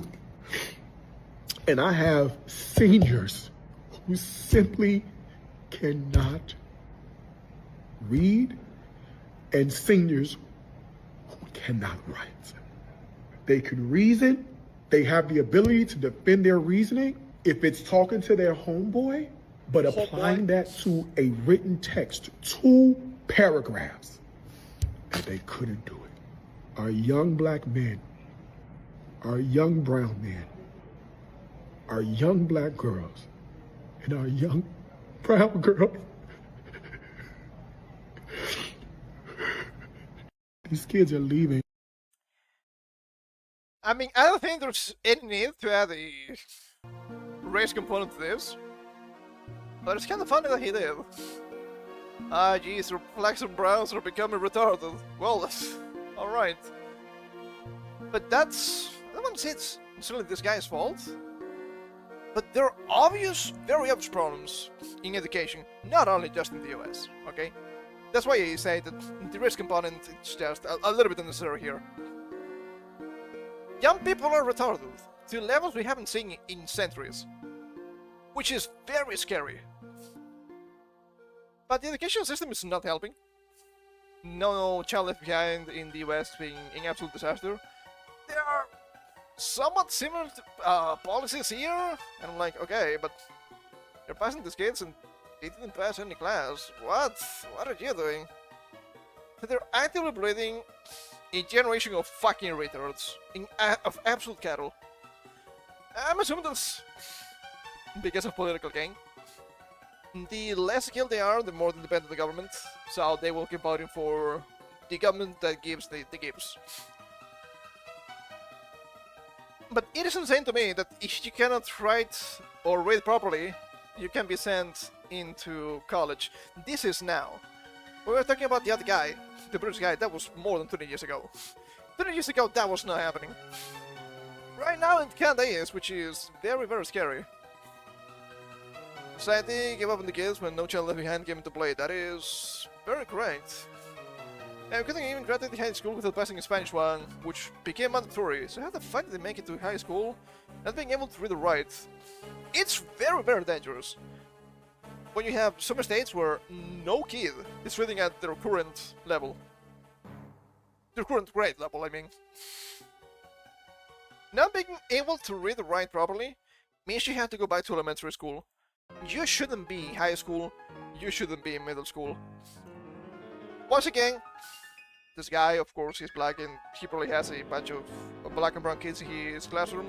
So he's making it about race. I don't think it's about race. I think it's about competence. It's usually just about competence. Because it's also happened to other races, right? It's happened to the whiteys too. I don't think it's good, but I don't think it's surprising when it's coupled with this. Which we mentioned the other day, but I guess it's time for us to read this. And I think this is gonna be the last thing for today. State of severe math deficits is the faculty demands a return to SAT tests for STEM applicants. Well, well, well. By Jawid Glim. It's a very funny name. I guess I can give you as much. More than 600 University of California faculty members, led by mathematicians at UC Berkeley, are calling on the system to reinstate the standardized testing requirements for science, technology, engineering, and mathematics applicants, literally STEM. Saying that 6 years of test readmissions has not reliably assessed readiness, and professors are often teaching middle school math to incoming students. It's not that you have to review high school math. You have to teach middle school math. There's a massive problem here. You shouldn't have universities and colleges filled with idiots, which is the case. I guess I saw a tweet earlier. I didn't save it. I thought it was just too silly. Pretty much just anecdotal. There was this guy that was like, oh yeah, I just quickly did an online IQ test, look at me. I'm top and 94%, something like that. It was 94 IQ. And he was cheering about something about having been in college and being all so good. And you're like, yeah, I don't know about that. Anti-4 IQ in college? I guess it depends on the career. Not a STEM, clearly, right? Or it is supposed to be the bare minimum to be 115 to 120 to actually being STEM. I think I went to college for different reasons. I'm not saying I'm the smartest guy in the crayon box here or anything like that. I would say I'm not a fucking idiot most of the time. I do have my moments. Without standardized testing admissions, professors said they didn't know whether incoming students can handle college level math. Which this isn't saying. We still have testing to get into college here, so it sounds always very scary when that is not a thing in the OS. Then again, voting ID, you know? The upper letter addressed the top user leaders as for SAT or ACT exams to be required beginning in fall 2027, and for STEM faculty to be given formal oversight of readiness standards in their majors. We now start preparation gaps so severe that instructors must reteach middle school mathematics while simultaneously teaching the material students need for sciences, engineering, economics, and other quantitatively demanding fields. They warned many similar sounds here. That's why I joke. I know this word, okay? Over 3 years, from fall 2020 to fall 2023, Taylor said at least 20% of Berkeley first semester calculus students who took a diagnostic exam showed deficits. As mathematical fluency is analogous to literacy. Without it, success in university level STEM becomes structurally unattainable for students, faculty wrote. Berkeley. It's always Berkeley. We read before, it was 2 years ago. It's been a long time. A similar article to this one. And it doesn't have to deal with Berkeley, of all places. But instead of talking about the STEM, it was talking about medical students. And it was a big problem because these students were pretty much useless. They cannot do anything. Even simple tests for diagnosis, they didn't know what they had to do. You think it's a good idea to have a bunch of incompetent doctors? Yeah, no wonder they will tell you, oh, but we need these Nigerian witch doctors. Ah, shit, man, I don't know. I think I'd rather go to the village shaman. Which is not fair, because they can be useful. More useful than these guys. This is based on a actual story. A friend of mine, he was playing sports ball. I think he was playing soccer. This was years ago, before COVID. And he injured himself. He went to the hospital, and it didn't get fixed. He ended up going to, well, he told us at least, he ended up going to a shaman in some sort of village, and he actually got fixed. To be fair, this quote-unquote shaman also used to be some sort of gym teacher, I believe, so it was more traditional medicine than just dark magics. But then again, it's just about the skill, right? It's just a funny story. I think it's just a funny story. But engineers, okay, well, scientists, engineers, economists, where's the M again? And maths. Add to that, healthcare. They shouldn't be a bunch of fucking idiots in those fields. Because everything is gonna be coming down. The letter lands days before the UC Academic Senate's Board of Admissions and Relations with Schools scheduled to discuss system-wide admissions changes, which could be the first step toward a possible return of standardized testing at the nation's largest public research university system. Landmark decision under scrutiny. Yeah, I mean, it makes sense. Yes, again, national attention in May 2020, where regents unanimously voted to suspend SAT and NAC testing requirements and eliminate them entirely by 2025.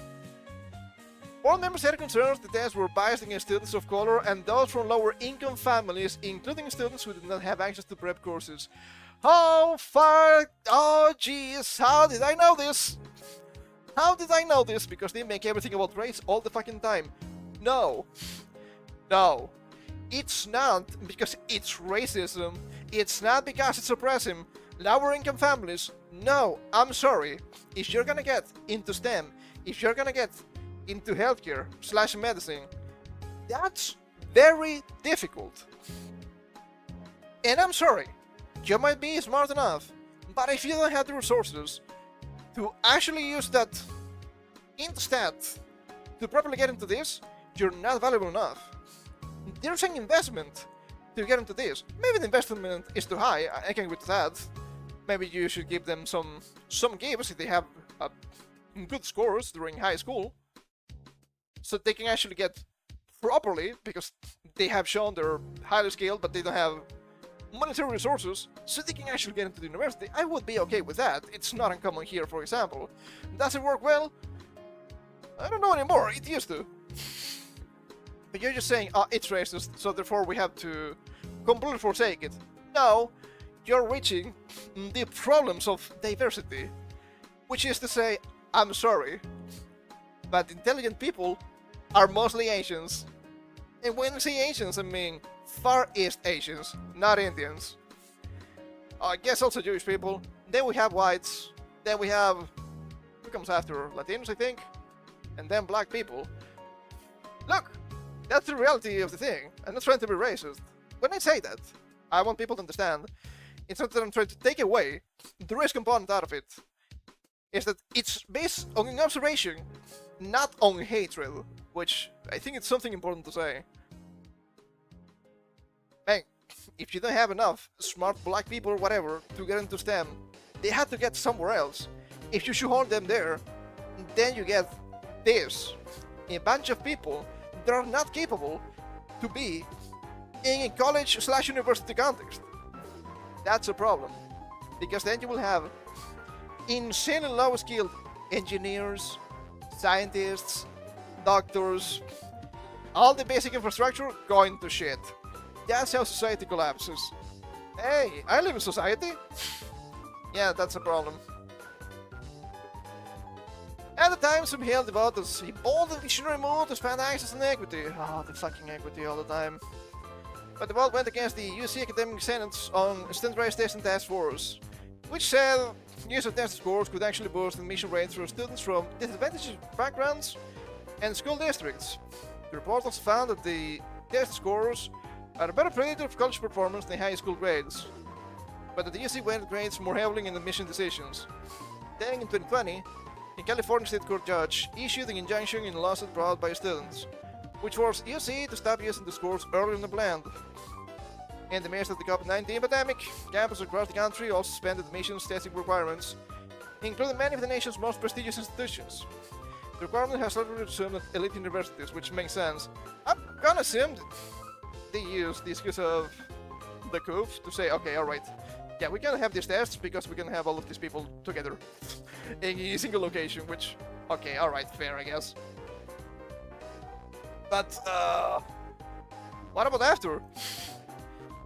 Well, nothing more permanent than temporary measures.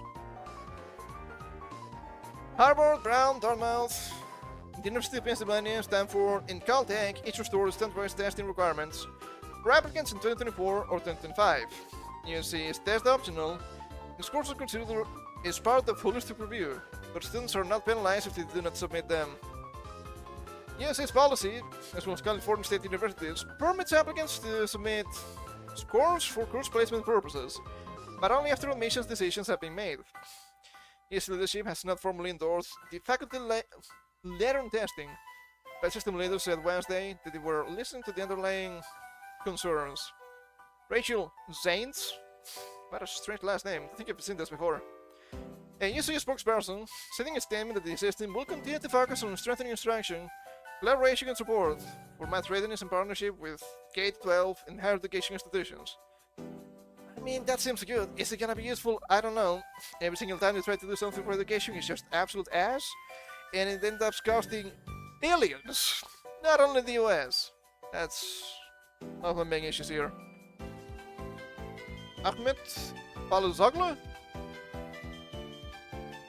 chair of the UC System-Wide Academic Senate, said in a statement that he has heard concerns raised by UC faculty about the student preparedness for undergraduate study, and that he has called on System-Wide Admissions Board to address timely topics tied to students' college readiness and UC's admission process.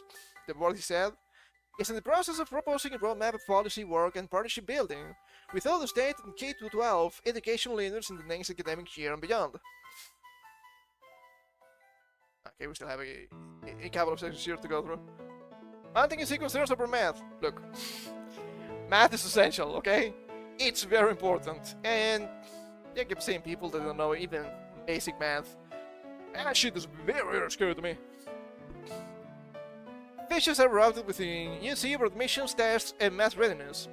In November, a UC San Diego Academic Senate work group report said it documented a roughly 30-fold increase, times 30, okay, times 30, between 2020 and 2025 in incoming first-year students whose math skills tested below high school level.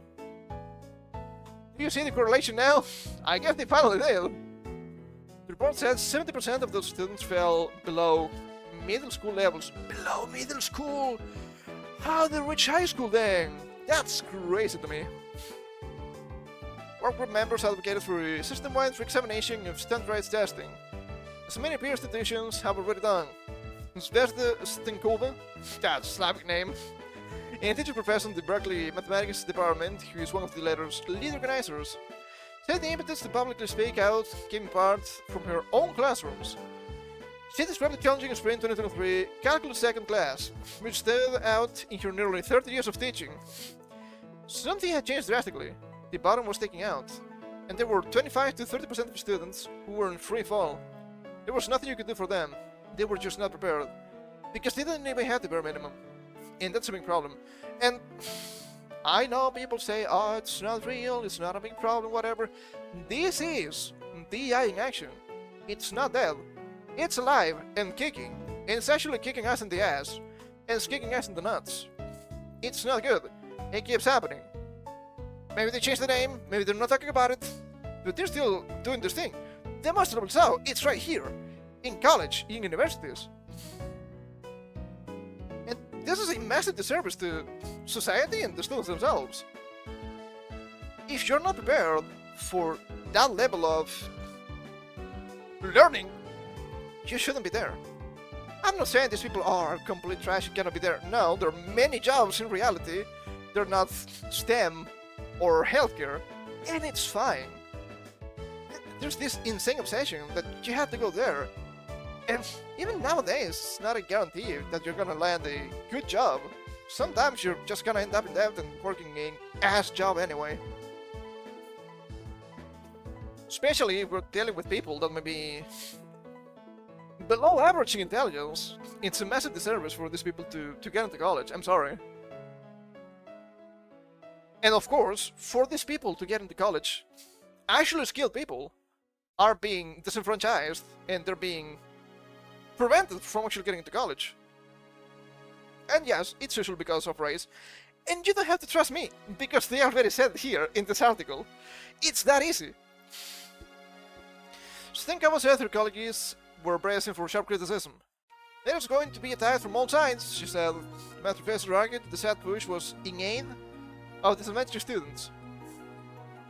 I mean, if you're a fucking idiot, and I say this, trying to be damaging for sure, and get into college, and you're not ready to get into that career, and you end up 5 or even 6 figures in debt, that is not good for you. That is not good for society. That's not good for anybody. So you have to kind of wonder why are they doing this. I guess the objective of a system is what it does, as they say, right? And what it does is not good, so maybe we should dismantle it. I also find it hilarious how people are, oh, but we keep putting money into education and nothing happens. And there come these people wanting to take money from education. If it's not working, you're wasting the money, man. You need something better. Adam C. Sandhurst University. I actually see it happening, because you have right now the lack of SAT sorting, the underrepresented minorities. You give them tickets, interest tickets to a great university system like you see, only that they fail. How is that diversity? Stenkova said. Because it's not diversity or equality of opportunity. It's equality of outcome. You didn't have enough black people. You don't have enough Latinos. You didn't have enough Asians. dumbing in stations, I mean the kind of Indians that we were talking about before, then you have to increase the numbers. Why? Because you have to. But it's not fair. It's the same as we had to say, oh, but you need to add more women into STEM. But women are not interested in STEM, and that's fine. But we need more women. Why? You don't need women. You don't need black people. You don't need brown people. You need skilled people, no matter who they are. Do you want to get as an engineer? That's a very good question, right? You're going into the hospital. Which surgeon do you want? The Asian guy? The white guy? The black guy? Or the Latino guy? Well, it's easy. I want the best one. I don't know which one it is, but I want the best one because I don't want to die. That's the only thing that matters. Pure skill. But that doesn't really work when you're trying to usher in the new age of Call Me Darkness. Everybody has to be the same. And for everybody to be the same, since you cannot lift everybody up because of biological limitations, you have to push everybody down. You understand now? I'm going insane week in and week out because of that. I don't see return to testing as the best path. September 2025 report by Sol Gazer. Is this guy also gay? Of the UC Berkeley Center for Studies in Higher Education and a former senior UC admissions official, said that SAT is a poor fit for America's public universities. How so? Gazer argued that the high school GPA performs the SAT in predicting first-year student success once income and race are controlled. Once income and race are controlled, why are you controlling for raising income? That sounds a little bit racist. He also argued that ranking applicants by SAT scores ends up disadvantaging high-achieving, low-income, first-generation, and underrepresented minorities. Okay, alright, we will need to see the numbers for this, so we can only wonder what they're saying here. Okay, high school GPA performs the SAT once income and race are controlled. So, I'm assuming you cannot control SAT for race or income. In this case, probably just income. Because high income means you get to better optional courses and you will perform better in SAT. But that thing is bad because of my class and my race. But I don't care about that. Yes, if I have money and I can get my kids into good academies, they should achieve more, and that's a good outcome. Because me, as a wealthy person, which I'm not, we're just making shit up here, but it's just an example, I'm investing into the next generation being better. This is a concept that's forgotten to time. But that's insane to me. We will need to see the numbers to actually know if what I said now makes sense or not. I'll prepare other California high school students in math. Probably not a lot. California segregated testing data complicate the picture. Overall, math states students are about a quarter year instruction behind where they were prior to the start of COVID-19 pandemic in March 2020. Quarter year of instruction translates to about 45 school days or about 9 weeks of the school year. It's not as bad as I expected. But then again, they're using the cuff as an excuse when we already know it was during the same time when they started changing testing. Statewide, 37.3%, more than a third, of students meet math learning standards in the grades that they are tested. Not even half of them? Oh my god! Holy shit, that's so scary! In 11th grade, the most relevant grade relating to college readiness, 30.5%, less than a third, of students met or exceeded math learning standards. Of these, nearly half exceeded the learning standard, marking them as likely to be the best prepared for a college STEM major. That's crazy. If you don't have at least 50%, you're failing. And you're failing incredibly so. Less than a third? Unforgivable. And you can tell me it's a money thing because we all know California is very wealthy.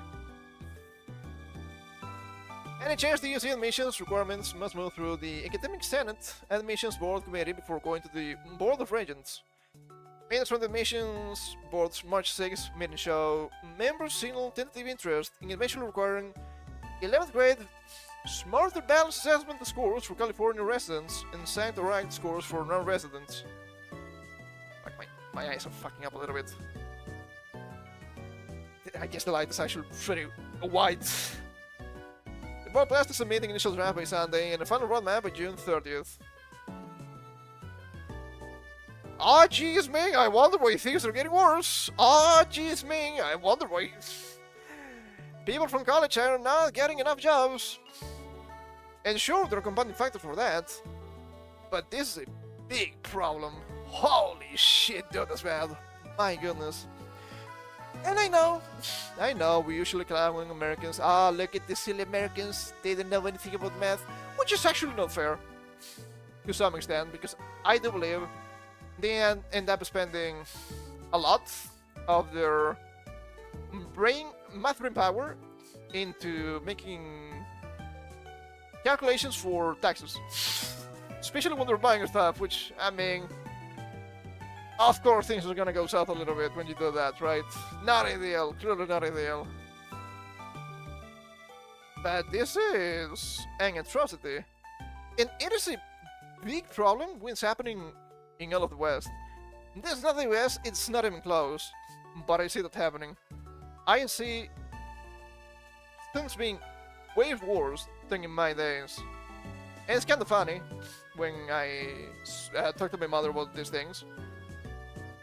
Because even back when I was in middle or high school, things were already worse than when she was in similar grades. A lot of things changed in that time, I guess. But what you see right now is just absolutely insane. And sure, there are some things I don't know, and I probably should know about the country, history of the country, geography of the country, whatnot. Some things I've forgotten because I don't use the information a lot. That's on me. I've always looked at outside, as we can see here. Always looking at the world. Such a beautiful blue pearl in the cosmos. But you have kids that don't even know regions in the country. You have kids that don't know. It's hilarious when it happens. They don't know basic math.